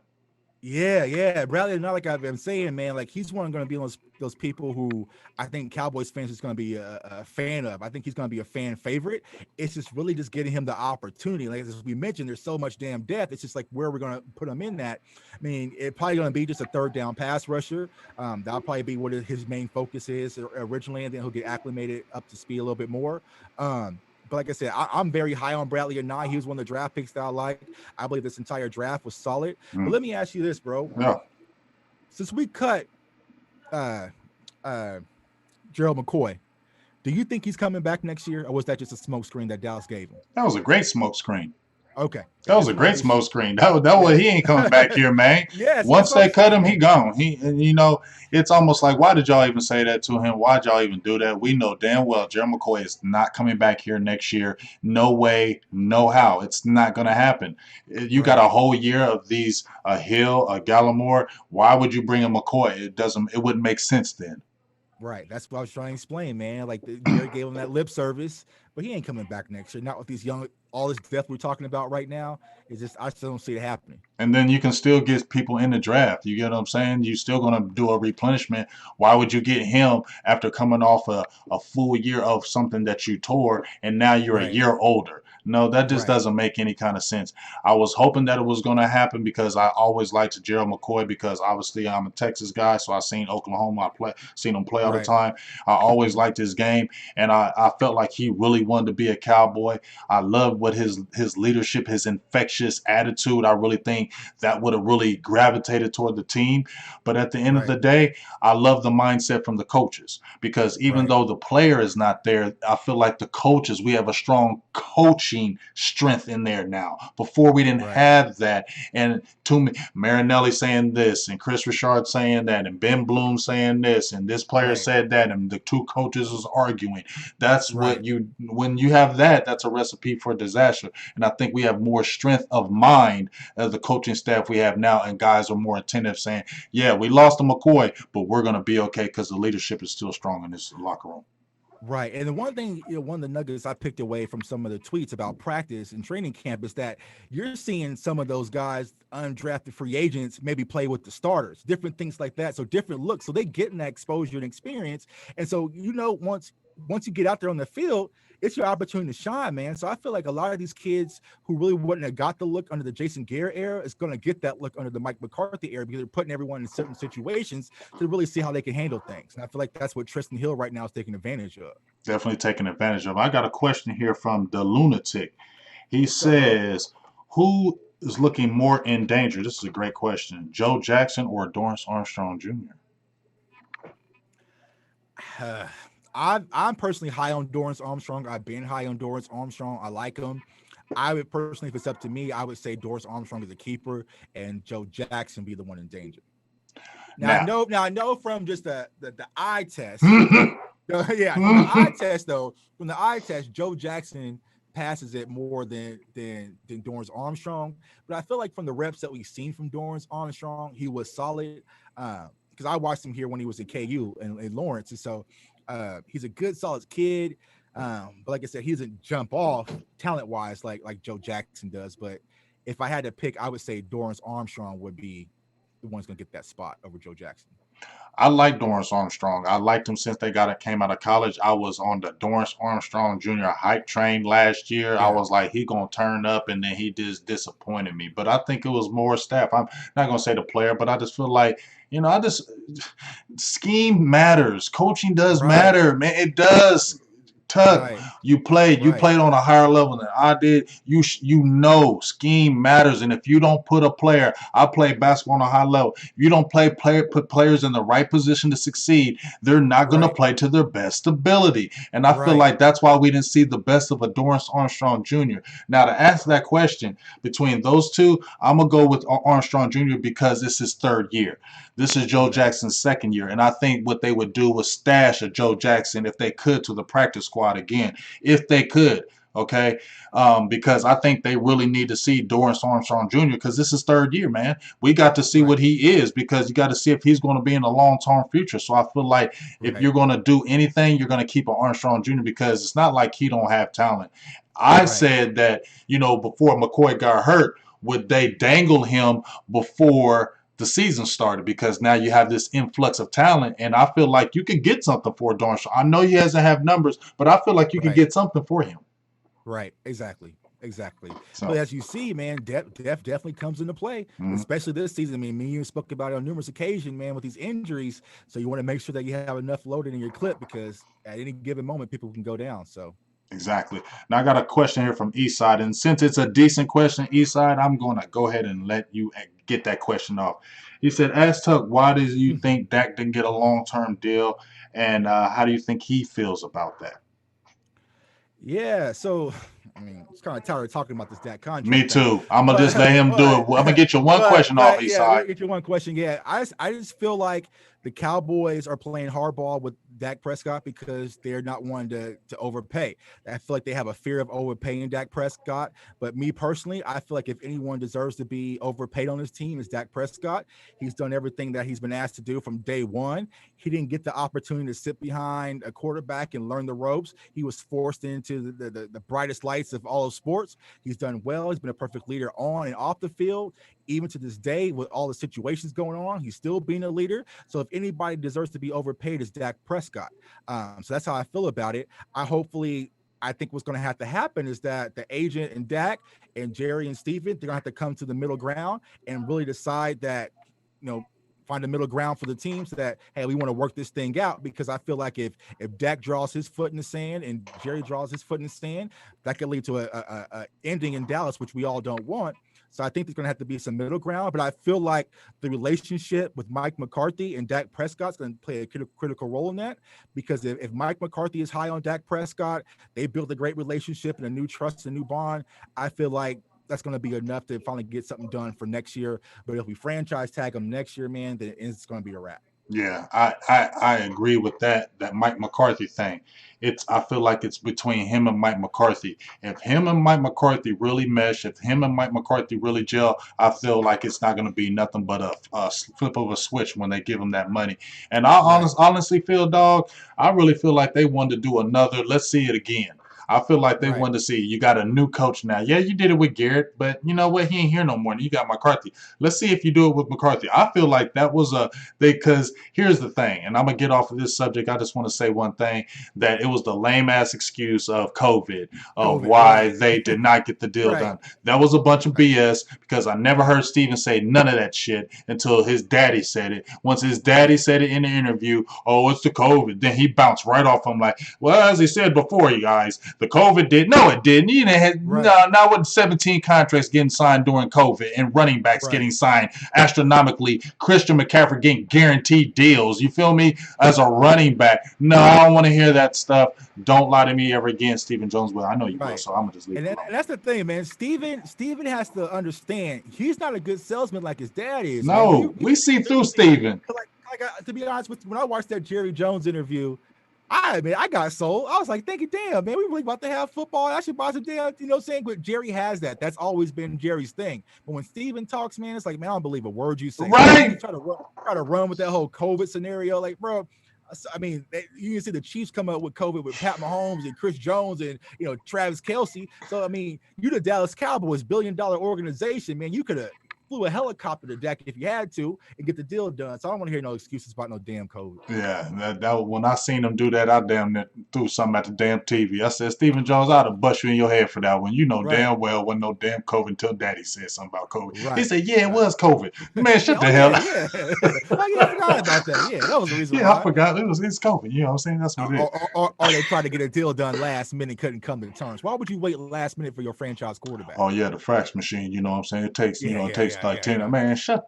Just like you said, I don't believe Steve. I've been in the practice facility in Frisco and seen like what their office room is. They had like the real Iron Man type screens where you can, like, when they do the draft at Frisco, man, they dragging and dropping. They could take Tristan Hill's highlights and drag him versus another D tackle, all that. But the fax machine was broken. All right, cool. All right. That's what we're doing. Yeah. Okay. We'll believe that one. All right. So we've been talking about that front line. We talked about some rookies. Let's talk about these linebackers. Sean Lee, of course, he had a little injury. It's undisclosed, but I already going to assume that he's going to have some kind of soft tissue injury the whole year. So now, like I said, we talked about Van Der Esch moving to the Mike, Jalen moving over to the Sam, but they could still be interchangeable. If we're in a base defense, like I'm going to show right here, in the base defense, who would you want to be your starting linebacker beside Jalen and LVE? Would it be the Joe Thomases? Would you want to see Sean Lee back in there if he's fully healthy because he's a smart guy? Who do you think would be that third guy right there in that linebacking core? And how do you feel about our linebacking core? Yeah, I feel like, if healthy, it's going to be Sean Lee. I still trust Sean Lee. I feel you don't want him over Joe Thomas, dog? I want Joe Thomas. I'm done with Sean Lee. Nah, not yet. Tell me why. Tell me why. Because like you said, he's extremely knowledgeable, man. Sean Lee has been through it, and Sean Lee is going to be in the game. He's going to be there. Now, athleticism is kind of diminishing due to health and age and everything like that, but I trust Sean Lee to be at the right place at the right time. I know a lot of people are high on Joe Thomas. I've been hearing great things about Francis Bernard. I really haven't watched much film on him. I was going to do that here in a later bit, but a lot of people are high on Francis Bernard. But if it's up to me, I'm trusting going out with Smith, Van Der Esch, and Lee, and then Joe Thomas possibly being one of the backups there. honestly, when it comes to the linebacker core, though, that's one of my biggest concerns. And I think that's a lot of Cowboys fans' biggest concerns because that's where the depth comes into play. So I'm not sure if they're going to take this Gerald McCoy money and make a move at linebacker. I know a lot of people are saying possibly Clay Matthews, and there's some other people out there. So I'm not really sure what avenue they can move in. But maybe there is some young guys out there really stepping up during camp that can really add to this linebacker depth. But as of right now, with the injuries that Van Der Esch has had and also what Sean Lee had, you really going to make sure that you have some security back there at that linebacker position. So, like I said, if it's up to me, I'm going with Sean Lee just over the veteran leadership. I trust Sean Lee. So that's why I'm going to pick him over Joe Thomas. See, I love Sean Lee's mind, but I'm over Sean Lee. I'm not over him like let's cut him or anything like that. But you know what? Joe Thomas had his best years under Mike McCarthy. I think 2016 he had his best year under McCarthy. I think he had like 70 tackles, and he played the full 16 games, but only started like 7 games and still had a 70 tackle season. He was running all over the place, flying everywhere under McCarthy, and I believe the linebacker coach Scott worked with him as well. I can't remember his last name. So I just feel like, you know what? I seen flashes. I seen glimpses of Joe Thomas. I think Joe Thomas could be a starting linebacker in this league. I think he would mesh really good with LVE and Jalen Smith. I just feel like let's give him some work, because at the end of the day, I like when Sean Lee was in the backup role, because you can bring Sean Lee off the bench, you can bring him in spot duty, because at the end of the day, if we're gonna need that linebacking core, I need it to last all year. Right. And as you said before, I'm still a little nerve-wracking about the neck. I've been seeing LVE, he's doing drills, but doing drills and actually hitting a man is 2 different things. You know what I mean? Exactly. And that's a neck. So we got to see. And to me, everybody's saying, okay, depth ain't that bad, but man, let a LVE go out, and then now I feel like we're scrambling. Yeah, right. Yeah, if LVE has something with his neck and Sean Lee has something with his hamstring, we in bad spot. Yeah, like oh man, yeah. So like I said, I think the depth of the linebacker position is our biggest focus. So with this leftover McCoy money, there's possible some moves we can make out there, but we'll see if they address that need. Do you like Luke Gifford? And, I know you mentioned Francis Bernard. I'm going to tell you right now, I wasn't impressed. But, hey, what do I know? I wasn't super impressed. I saw him getting swallowed up by a lot of blockers. I know he played with Bradley and Iver at Utah. Yeah, he was a high-energy guy, always around the ball, but didn't have the greatest speed. Didn't seem super instinctive to me. But, hey, he got a couple interceptions already, and they really like him. But honestly, I just feel like if we're seeing a Francis Bernard playing a lot, I don't feel good about that.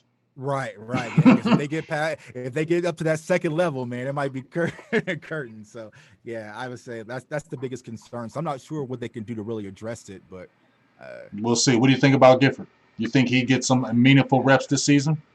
Yeah, I think he might, man. Like I said, because with the depth, I think there's going to be some rotations and the different looks. Now, it really just depends on what type of scheme we're really going to run. Now, I know it's going to see like multiple different schemes. We're going to run 4-3, 3-4. Because I think if we go to more of a 3-4, that's more the priority, then his reps might be minimal, because you can always put all in there. That's when you'll probably see a little bit more Bradley and Nye, different things like that. So I think if we stick to more of the 4-3, then you can see Luke Gifford really get some of that reps when it comes to rotation at the linebacker position. I want to see, because like I said, I liked him. I just hope he doesn't have the Sean Lee injury thing, because he had a couple of those injuries that kind of knocked him out. As soon as he got healthy, he got hurt right again. What kind of frustrated me. So hopefully, the good thing about it is I know we had the one injury with Gerald McCoy, but it's been pretty quiet on the other injury front. Nothing major. I know Tyron Smith just went out with a hamstring, but I'm already assuming Tyron going to have something go wrong with him every single year. That's just what's going to happen. Now let's hit the safeties, and then we'll jump on the offense. I ain't gonna hold you too long, dog. Okay, you good, man. Okay.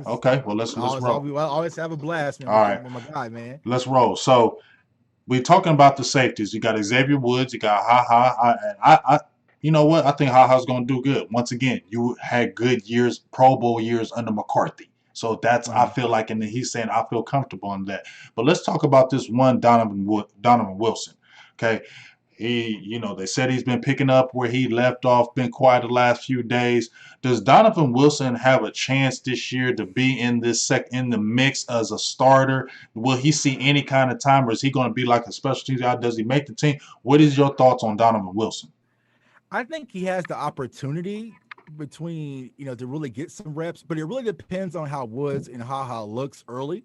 Because like I said, everyone's been high on Donovan Wilson, especially in training camp. I've been hearing some good things about him. Now, me personally, I'm a big Xavier Woods fans.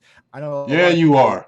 Well, yeah, everybody wants to count my guy out, but I just have to see him in a brand new scheme and a brand new defense, just for a little bit, y'all. Just for a little bit. Give me a few games to see what Xavier Woods, and if he's really not, showing any improvement, then that's going to be possibly the opportunity for Wilson to step in and make a change and get that position from the safety. But I'm still high on Xavier Woods, and I think, as you mentioned, Clinton Dix, I think he's going to have a decent season over there at the strong safety position as well. Do you think Donovan Wilson is the guy for the future? Do you think we need to draft another safety? Now, I don't think he's the long-term answer. I think he's a short-term solution. I think eventually, and I feel like with the team that we have right now, we really have enough in place where the Cowboys can really address that safety issue finally in the draft. I mean, a lot of people thought we were going to do it this year, but I mean, CeeDee Lamb was available, so he had to do it. I know there's a lot of people on Del Pitt or McKinney or different players like that, but I feel like with the team that we have in place right now, going into next year, if there's a solid safety out there, we have to take. I mean, we passed on Juan Thornhill, and the list goes on. Eventually, we're gonna have to draft an in-house guy, groom him for that safety position for the long haul. I think this will be the best time next year to do it, along with getting a left tackle. I know, I don't care. I've been saying it. We need to get a left tackle. I'm not saying push Tyron Smith out the door, but dog, he's 30 years old. And he's an old 30, and he's not great. He's very good, but I don't think he's great like he used to be. And you got to prepare for that. And here's the thing: you don't never know when he's gonna go out. He already went out with a hamstring injury, and this, to me personally, when you have a hamstring injury, it's because you have a bad back. So when you have bad backs, you get those hamstring injuries. Okay, and I think though that it breaks down the leg, so I think that's still kind of going hand in hand with each other. But let's jump over to the offensive side of the ball. Okay, I say T-Mac 1906. He mentioned a guy. I forgot. Logan Ryan's still out there for safety help, man. So I feel like if they already was going to get after a Logan Ryan, they would have did it. But we just had, and I want to mention that they just did Tyron Smith redid his contract. They moving some money around. And then we got some money around. You know how they do the backload into the contracts, but they got like $6.6 million available, close to 7 if something goes through. But yeah, 6.6 available, and it just happened. Now I listened to Todd Archer. He said, "Don't talk about no Earl Thomas." He said, "Ain't nothing for that. It's for possibly something goes on in the season or for next year for Dak." We just heard of Logan Ryan. Do you think that would have anything to do with that or no? If I had to say, I would say no. Okay. Likely, I would think it's probably the latter. Probably just trying to free up money for Dak next year or for next season, or just in case of an emergency. Okay. Yeah. All right. But we have been aggressive though this year, in free agency. So like I said, it's a whole new regime. So maybe, but I just don't see it happening. Because it's too close to the season now. I feel like. Right. I feel like you're bringing a guy in, and the season's about to happen like 3 weeks, literally. I don't feel like you would bring him in now. If you were going to bring him in, you would brought him in right when camp started. That would be the time to do it, especially you playing in the defensive backfield, especially when they got all these other guys out there. You get what I'm saying? So I just feel like if you're going to do it then. I think it's a little too late, and I think they just kind of feel like, you know what, we're good where we're at. We feel good where we're at. We're going to go ahead and move on. And you know what, save that money or see what happens during the season. Now, I got a question here. Elazar Mendoza, hey ho, $10 holla for my pick and pop. They just come and pick and pop. That's how they do. And I love it. He says, who you keeping? Let me see. He says, who you keeping? Should both Haha and Woods both play well? I don't. You have to give me that question a little bit better because I don't understand that question. So ask me that again in a little bit. But let's go to the offensive side of the ball, Tuck. We've been talking about this defense, and the offense is the hype. Okay, the offense is the hype because pretty much the whole offense is intact. So let's hit with the receiving core. Okay, they've been talking about 1,000-yard receivers. 11 personnel is going to be ridiculous this season. What's your expectations for the receiving core from the 3 main guys, and who would be your 6 receivers that you would keep? Yeah, so this has been the topic of discussion on a few shows I've been on, man. So as far as the 3,000-yard receivers, I don't see it happening. And the reason why I say that is because, granted, a lot of people are saying that CeeDee Lamb could actually replace what Randall Cobb did for us last year. So a few more catches, less drops for Randall Cobb. He could have been at 1,000. Mm-hmm. But I'm saying Blake Jarwin's going to take some of those catches away from our wide receiving core. Mm-hmm. So that's why I don't think Gallup, Cooper, and Lamb are going to get the 1,000 yards when it comes to from that aspect. Mm-hmm. But I will say this, and I'll say it on your show. I said on other shows. Say it. CeeDee Lamb will lead the Dallas Cowboys in yards and receptions this year. Ooh, yards and receptions? Yeah. He's going to be our lead number one receiver this year. I'm that high on it. I feel that, like I said, because the reason why I said that, I feel like up front, Cooper is going to take a bulk of the defense's focus, and I feel like Lamb's going to get the favorable matchups, and I think that's where he's going to eat a lot. I think Lamb's going to start off originally in the slot. Granted, he can still play on the outside, but I think originally he's going to start off in the slot. Mm-hmm. And we know how Dak favors the slot. He favors the underneath. And CD has big play potential to take one of those little underneath drag routes and go to the long distance with it. So I got CeeDee Lamb being the Dallas Cowboys' number one receiver in yards this year in receptions. Ooh, okay. Well, you know what? It's on my show. It's been recorded, and if he does it, I'm gonna play it like a mother sucker for you, big dog. I'm gonna like, hey man, Tuck said all that back in the day, so I don't know why y'all tripping. I'm high on CeeDee Lamb though. I'm high on CeeDee Lamb, but I think he's gonna get the favorable matchups, man. And I think so far there's already some continuity between Dak and CeeDee because you mentioned that. Lamb was practicing with Dak at the backyard with CD or with Cooper and Gallup and everything like that. So I think there's going to be that type of relationship with those two, and I think he's going to get favorable looks and he can go to distance. So yeah. So so I'm listening to the people in here, and I'm gonna get you because I think Elazar Mendoza. That's who I picked as my six. Who would be your six receivers that you're keeping on the squad this year? Yeah, so Coop, Gallup, CD, Wilson, Devin, and let's see, who's the other ones? Ventrell Bryant, Parker, John V. Johnson, my dog. Yeah, John V. Johnson, and then I would probably say maybe Bryant, but I don't know, man, because I think that honestly, hearing Mike McCarthy them talk, I think they're going to use Tony Pollard that wide receiver slot a lot more than we're accustomed to. So, I mean, granted, we're going to keep six probably on the roster, but I think as far as actually seeing in-game usage, I think Tony Pollard's going to be flexed out a lot this year. Think so? I think so. I think, just hearing the conversations they were talking about, I was listening to the running back coach, what's his name, Skip. He was talking about, Pollard's been working on flexing out, being more versatile, getting different looks, so there's different looks with him and Zeke on the field at the same time. So I'm like, man, I think he's going to take one of those wide receiver slots. And so I don't know. And then someone, Lunatic, mentioned Noah Brown. Man, how is he still on the team, Lord? I'm sorry, Noah. I ain't hating on you, dog. You should have been gone. But I this was my six I picked yesterday. I went with Coop, Gallup, CeeDee Lamb. My number 4 was Cedric Wilson because he's been turning up, and I'm excited about that. I'm going with John V. Johnson, and I'm going with Ventrell Bryant. I was thinking, Devin Smith is the other guy, but in my opinion, we want to stay young. And you have John V. If he's made some catches, I know people like he got to catch the ball, but he made some good catches in practice. If he can hold on to that ball, he's young and he's fast. Okay, you have a Cedric Wilson who's not super young, but he's a guy that can play multiple positions. He can play punt returns. He can play on special teams. He can play in the slot. He can play outside. I love what he brings to the table. And Ventrell Bryant, he's another guy. Special teams. He's a gunner. He can play offense, and he's a big guy that can play in the slot too. So I think that 6 is a good solid 6 in my opinion. Right. Right. And I think we spoke about this on my show. Those guys who can play special teams, that gives you an extra leg up, man. You can do multiple things besides just play receiver. So, yeah, I think that's a good solid 6. Like I said, I don't see no worries at the wide receiver slot because I think we got more than enough depth there. All right. Now, I want to ask you a question. Now, we talked about Blake Jarwin right now. We got a few, rookie free agent tight ends. And Blake Bell, and they said he's more of a blocker, and I know we're gonna need that.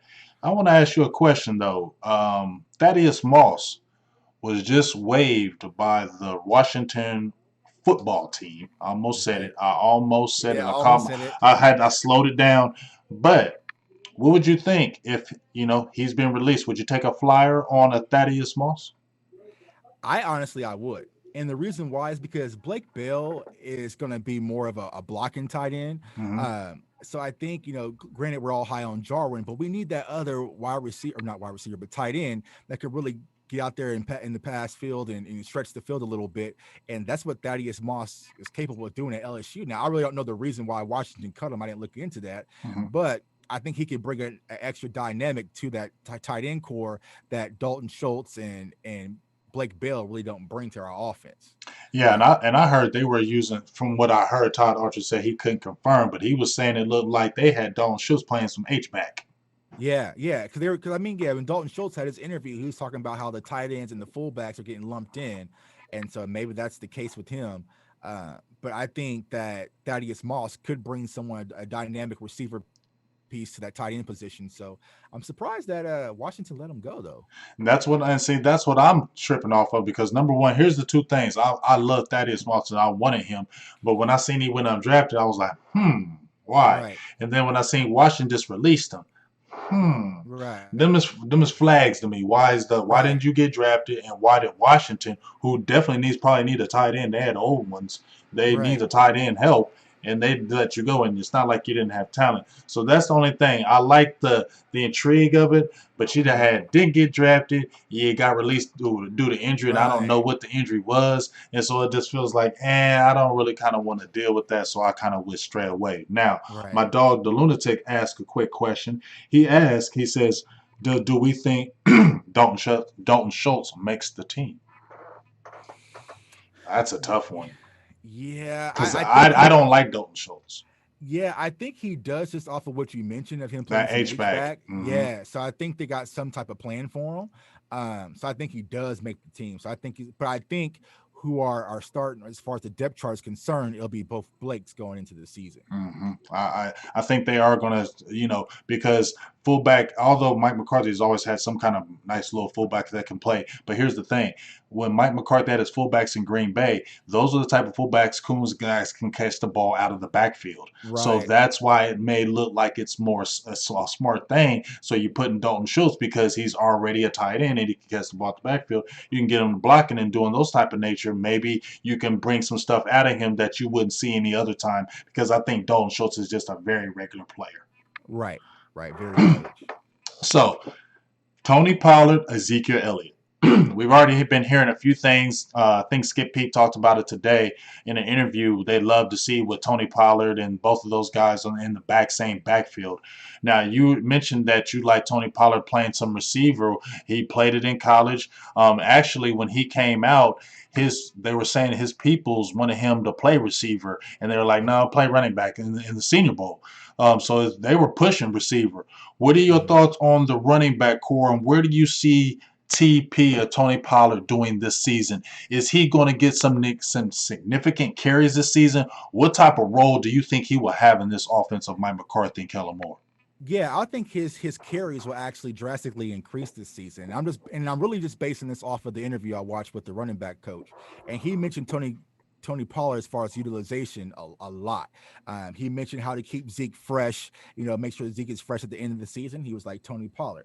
They're like utilization of, the wide receiver catching out the backfield. It was Tony Pollard. So I feel like, and he also mentioned one thing that really stood out. He said, Mike McCarthy, we really haven't went over much 21 personnel. So as you mentioned, a lot of it's going to be 11 personnel. So I think that's going to be where we see Tony Pollard just flex out a little bit and use those skills, because I feel like Tony Pollard is one of those players, and we've seen glimpses of it. Just get the ball in his hands and let him do what he does best. Yes. And so it might just be like, on those jet sweeps or bubble screens or different things like that to provide different looks. But I think that will also keep Zeke fresh, because we don't want to run Zeke into the ground, damn near by week 7. We want to make sure that Zeke is hitting the playoffs, fully fresh, ready to go. And I feel like utilizing Tony Pollard to his full capability by giving different looks, whether it's in the backfield or flexed out, it's going to do that and really take those reps away from Zeke to make sure that he's really ready to go when it's crunch time. Yeah, and if you look, and I just go back, I was just looking at McCarthy's offense, dog, and I can't remember the other running back's name, but they had a lot of two back system in Green Bay. They had, had Ryan Grant, they had the Jackson kid, they had another one that was a big bruising back, and they were getting both were splitting. I think Ryan Grant had 1,000 yard season, and the other running back ran for like 700 yards. So Mike Right, McCarthy does incorporate dual running backs. He will run two running backs. But, right, and we seen when he got Eddie Lacy, he ran the shit out of Eddie Lacy his first right, few years. Okay. right, So it's not like once he got a running back, he ran that damn ball. And he ain't never had no Ezekiel Elliott. But what I think he's going to be really getting creative is I don't think Ezekiel Elliott is like the super great pass catcher, but right. he's good at it. I think you're going to see a lot of more of that screen game popping. Let's make it happen with Tony Pollard. I definitely add that screen game with Tony Pollard. Like I said, don't make him a gadget player, but get him in some good gadget plays. Right, exactly. Because I don't see Zeke flexing out much. That's not really his game. Now he could detach out the backfield on the swing passes, as you mentioned, kind of screens, get the ball in Zeke's hands, maybe a quick out route. But him lining up, nah, that's not really Zeke's game. Though they say he's been working on it, but still, if any wide receiver is going to do it, I would prefer Tony Pollard to do it over Ezekiel Elliott. Exactly. And I think my thing is, like I said, Zeke is a dog. Get him the ball, but I need to see TP this year because I think he's Right, electric. As much as we love CD Lamb and how electric he's going to be, Tony right. Pollard is just as electric, dog. We saw when they did the two back system and they ran, that man was getting 100 yards in the game. Yeah, He the was, Rams game, last Rams gosh, game. Yeah, just dog. watch film on that and then copy and duplicate it. So Man, and people just don't understand, man. That's why I guess I mean, I'm so excited as well. We're gonna go to the line because that's gonna be the critical piece right here. Because we can have all the offense we want, Tuck. We can have three-headed monster. We can have Zeke and Pollard. But if that line don't do that damn job, we're gonna be in trouble. You had Travis right, Frederick go, he's gone. So now you got a Joe Looney, Tyler Biadasz. They said he's looking good. McGovern, Connor Williams. Leo Collins has been out due to not conditioning. What the hell is going on with that? You got Fat right, Dog? Well, come on, man. And right. then now you got Tyron Smith, who has the hamstring. Now, we've been hearing in practice, Tuck, that the backups have been getting murdered. They've been Right. having field days. They said one practice, they said DeMarcus Lawrence would have 5 sacks. Right. Okay, so where do we go? Tell me about what do you think about the backup situation? I'm gonna throw some names out to you. What do you think about the backup situation first? Because if a Tyron Smith goes down or a La'el Collins down, who is the backup? Yeah, that's the huge concern because I think we have depth in the interior, with the Connors and the Tyler Biadish, in the interior, but on the outside, man, if Lyle Collins comes out of shape or he gets injured or Tyron Smith goes down, like man, our depth ain't the same at the tackle position.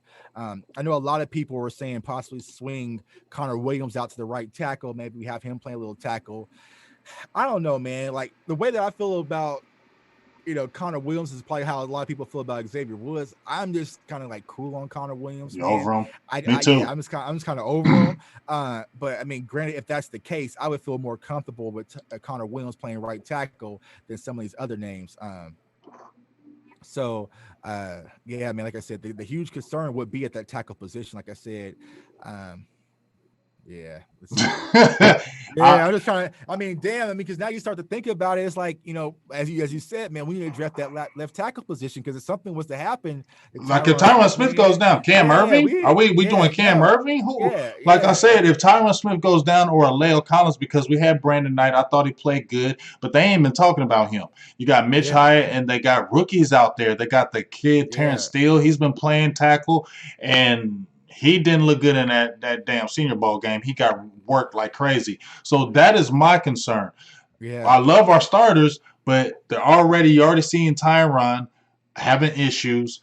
La'el Collins hasn't practiced. Dog, it's 3 weeks into the season, man.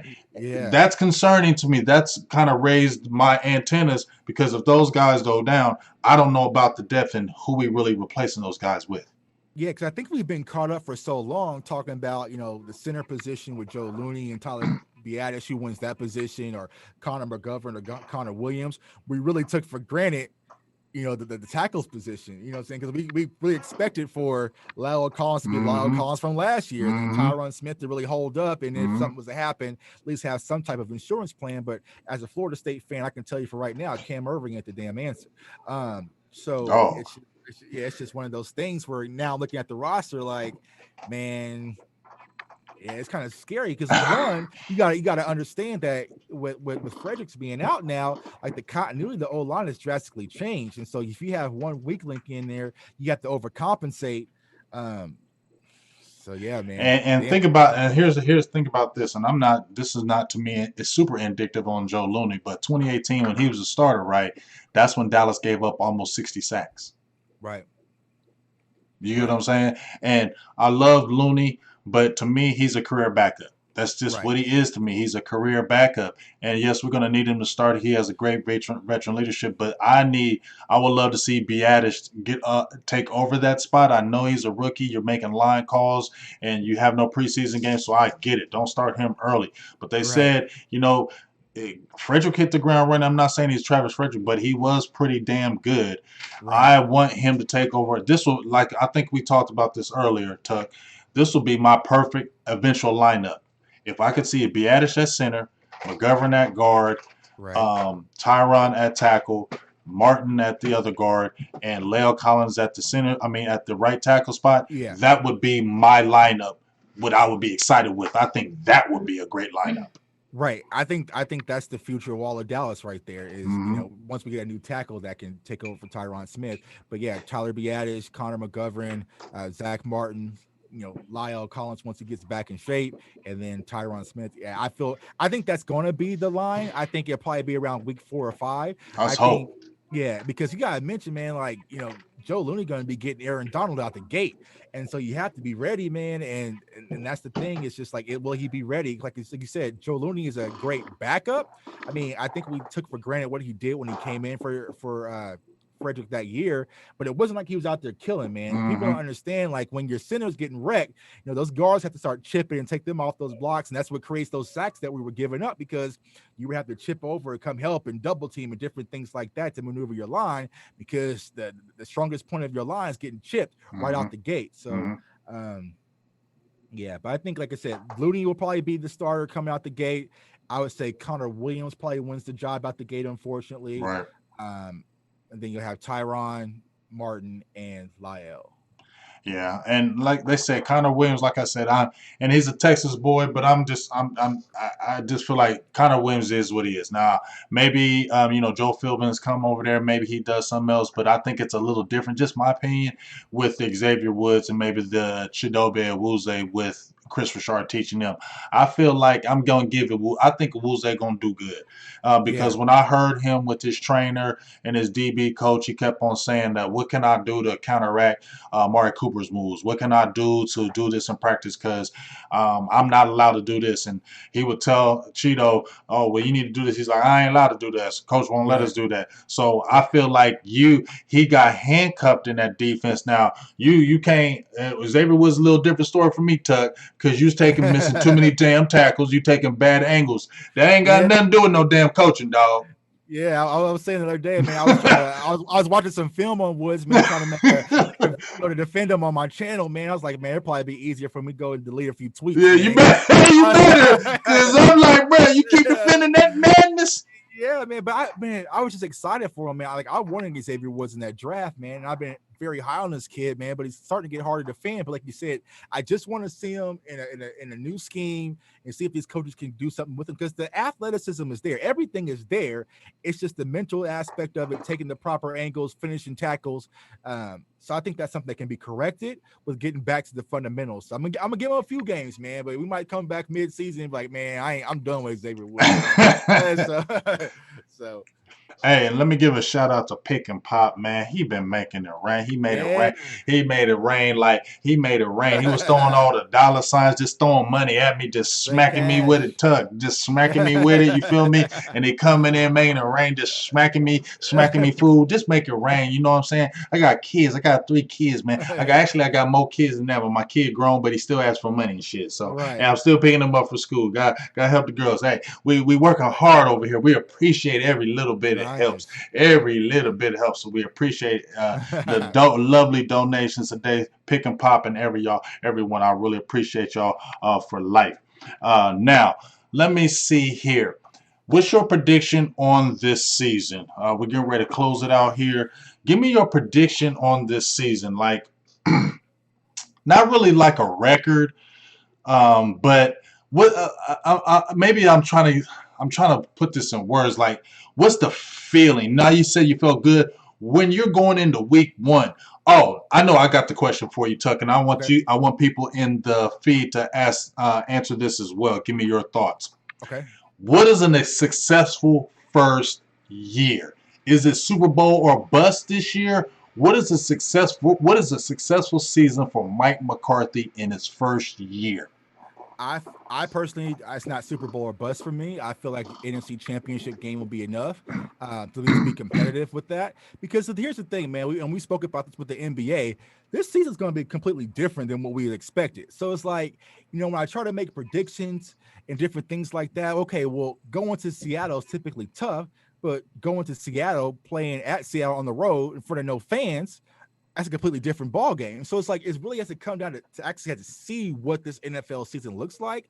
But I feel like with the talent that we have in place, with the coaching staff that we have in place, I don't see a reason why we shouldn't at least be on the brink of an NFC championship. Now, if we get to a divisional round and maybe we lose by a field goal or something like that, it happens. But I feel like I'm not taking no 8-8. I'm not taking no 7-9. I'm not running no COVID excuses. If we lace them up, the expectations is going to the NFC Championship, I think, for me, because I feel like when we look at this roster, as long as everyone is healthy, I don't see the reason why we couldn't be in the NFC Championship. I don't see any team that I can look at and say, man, I don't know about that. Like when we line up against the 49ers or Green Bay or the Saints or any Tampa Bay, I feel like we're just as equipped as any of these teams. And so I feel like the expectation should be a lot higher for us with the staff. And I don't want to give Mike McCarthy the first coaching year pass and all that people that are trying to give him. No, I feel like the expectation should be he should at least be able to take us further than what Jason Garrett would have took us with this team. So I'm saying at least NFC Championship game at minimum. I 100% agree because the whole reason why you brought him over is to get you over the hump.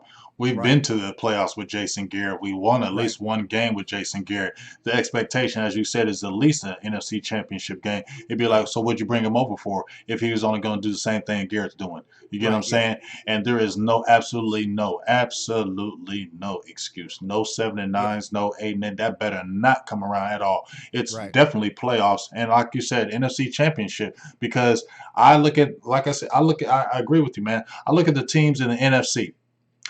Okay, Saints pretty good. San Francisco, they're pretty good. We get that, but they're not unbeatable. You don't go into the game saying, how do we beat this team? You don't know. There's no team in the NFC that you go in there saying, how do we beat this team? Dallas is just as talented as every team to me in the NFC. Top to bottom. It sounds like hell, we're gonna be the only ones with fans in the crowd. So we're going to, because Jared if Jared can get 100,000, he gonna get it in. He going squeeze. I'll tell you right He's now, squeezing. It's the NFC Championship game. It's at home, man. This whole COVID thing getting thrown out the window. We're gonna be in there 100,000 deep. I don't care, man. Man, this COVID thing gonna be gone after the elections. Yeah, I tell people, I tell people all along, man. We've been searching for the cure.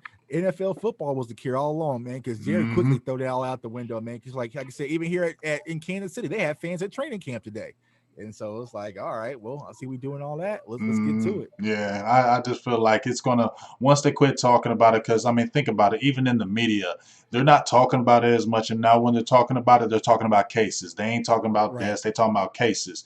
And I'm not making light of COVID or anything, because I've had some people. But when you think of the numbers compared to the deaths, it's not as bad as people say when you look at it across the board.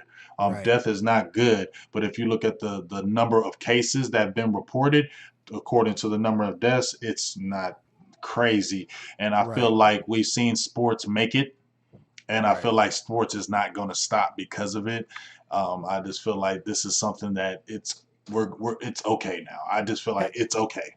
Let me ask the chat this, man. Has anyone gotten a damn ticket? Like, are tickets even available? Like, what is they doing with this? Yeah, and didn't they say that they were just redoing it and that the season holders would get the first dibs? I talked to my guy because I got the hook on getting the games. He hasn't gotten back with me because that's what I was asking him. I was like, what are we doing? And because he was telling me because they go through a travel agency, you see at the Cowboys Experience up top. If you still want to go to a game, you can also always holler at me. But what he was telling me was that if you put deposits down for any of these games, and if anything gets canceled due to COVID, you get a full refund. You know what I'm saying? But I don't know how they're doing it as first come, first serve. Do the season ticket holders get the first dibs and then they just announce it like, okay, you can come get these tickets? I don't know how they're doing that. Right. Like, man, we need to get some insight on that. It's 3 weeks away. Now, I got a quick question here. What's up, Uncle Charles? Uncle Charles is in here. The Lunatic says, who do you think will be a surprise cut? A surprise cut. I don't know. You know who would be a surprise cut to me? Daryl Worley. Yeah, since they just brought him in. You think that would be a surprise cut? Yeah. Because I'm trying to think about the cuts, man. Like, because honestly, like if I think if anyone's gonna get cut, it'd probably be like Dorrance Armstrong or something like that. That would be a surprise cut. That one right there, because that would be a huge surprise cut. We think it would be a surprise, or a lot of people are kind of expecting it because I feel like the thing with Dorrance Armstrong is really the relying on what's going to happen with Randy Gregory. Too. I just feel like if he would get cut, they would scoop him up quickly. Yeah. He's getting picked up. He's getting picked up quick as hell because look at what happened with Jalen Jelks. Right. ASAP went to the Panthers. Like, so we don't think Dorrance Armstrong Jr. ain't going to get no work. Yeah, he is. If Jalen Jelks never even seen the field and he got picked up by Carolina quick as hell. Dorrance Armstrong Jr., I don't care. Even though he hasn't had great numbers, he has value. Just because you don't have great numbers, if you're a talent evaluator, you'll still be like, hey, he has potential. Let's bring him on. Right. You get what I'm saying? And I feel like if you cut him, he's going to get scooped up immediately. Right. I mean, hell, they even made a trade for Taco. So Dorrance Armstrong definitely has some value. I'm trying to think of some others. I mean, I guess we could throw Dalton Schultz in there possibly. That's kind of, if somebody says Devin Smith, that's not a surprise to me. Yeah, I'm trying to think, man. Like, I don't see no. I think Dorrance Armstrong Jr. would be the biggest one as a surprise, or like the biggest surprise would be like a Ha Dixon on. You know what I'm saying? Yeah, but, or Daryl Worley, like you mentioned. Like, or like, because Ha ain't getting cut. But surprise to me would be like a Daryl Worley, because I think you need his depth. He is experienced. He's been a starter in the league the whole time, and he's getting pretty good pay. I mean, that would be a surprise to me. Right. So I'm trying to think anybody. What does anybody think on here? What would be their surprise cut? Because on offense, I don't know who would be a surprise cut to me on offense. Yeah. That would just that would be a hard one for me. It would be a surprise cut because it's like you kind of need these people. It's like the positions that we have, you need them. Right. Like I said, the only one I could say is maybe Dalton Schultz, but I don't think that would be like a huge surprise. Mm-hmm. Yeah, that would be my thing. Well, good show, dog.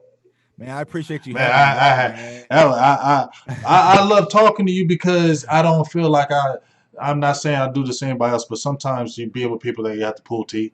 I can just say one thing and you go and there's no subject that you're not scared to talk about and relate to. That's why I like talking to you, because we can touch any subject. You know what I'm saying? Yeah. And it'd be something that you'd be knowledgeable and we could flow back and forth. So I really appreciate you coming.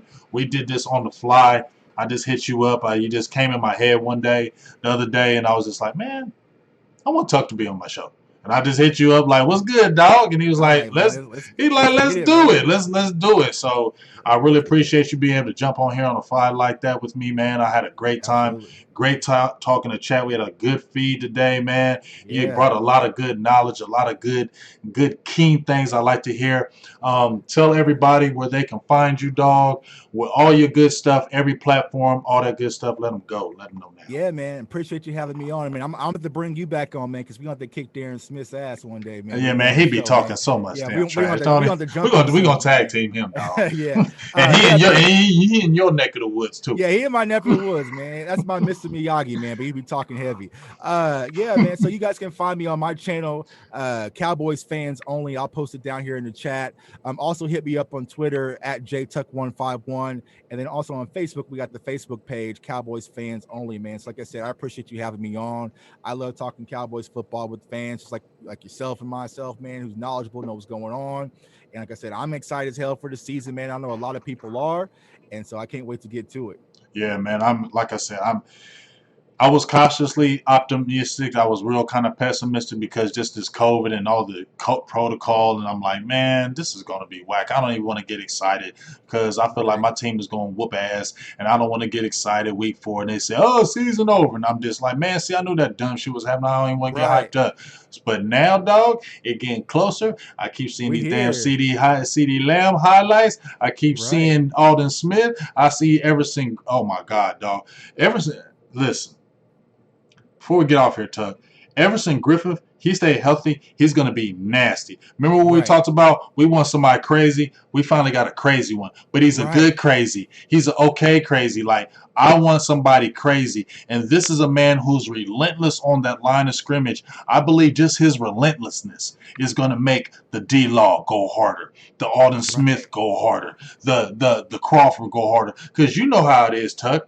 You ain't never, when you playing against somebody, I'm not going to let this man outwork me. Yeah, I'm not going to have somebody come off the streets and outwork me and come kill me. It's a competitive thing. And I think just by his fire, it's going to raise everybody's game.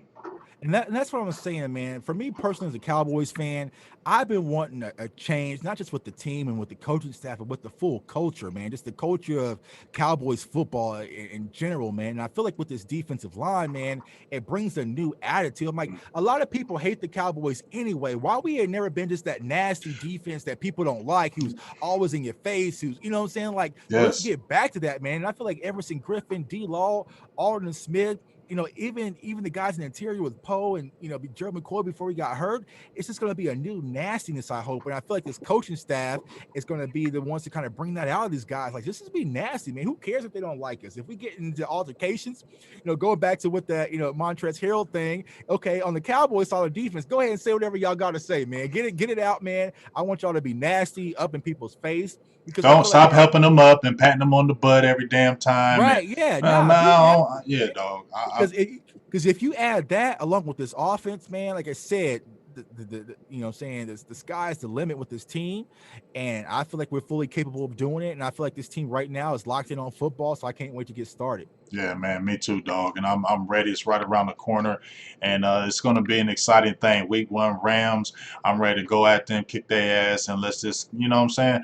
Like you said, I want my Cowboys from the 90s. You know what I'm saying? I want my Cowboys when they walked into any stadium, they knew they was going to kick your ass. Like they knew they was going to kick your ass. And like you said, they loved when the people were hating on them. They fed off that hate, and they said, okay, you hating on us, we're going to drop 40 on you today, and we're going to make Go ahead. Because a lot of the younger Cowboys fans don't remember what the old Texas Stadium was like, man. People hated coming to the Texas Stadium, man. Because even us, the fans and the culture, it was nasty. It was loud and crazy and hysterical, man. Like, you go to the Cowboys fans at AT&T, man. You got Instagram pictures, and, it'd be quiet. All sorts. It'd be quiet. That's why Mike McCarthy was acting reckless when he came to AT&T, because it was not a hostile environment. Nope. I feel like from top to bottom, the fans, once we're back in there, the players, everybody, we just fully changed the culture. Like I said, I've been to games at AT&T and I've been to games at Arrowhead. It's a completely different atmosphere, man. But the Cowboys fans, Cowboys Nation,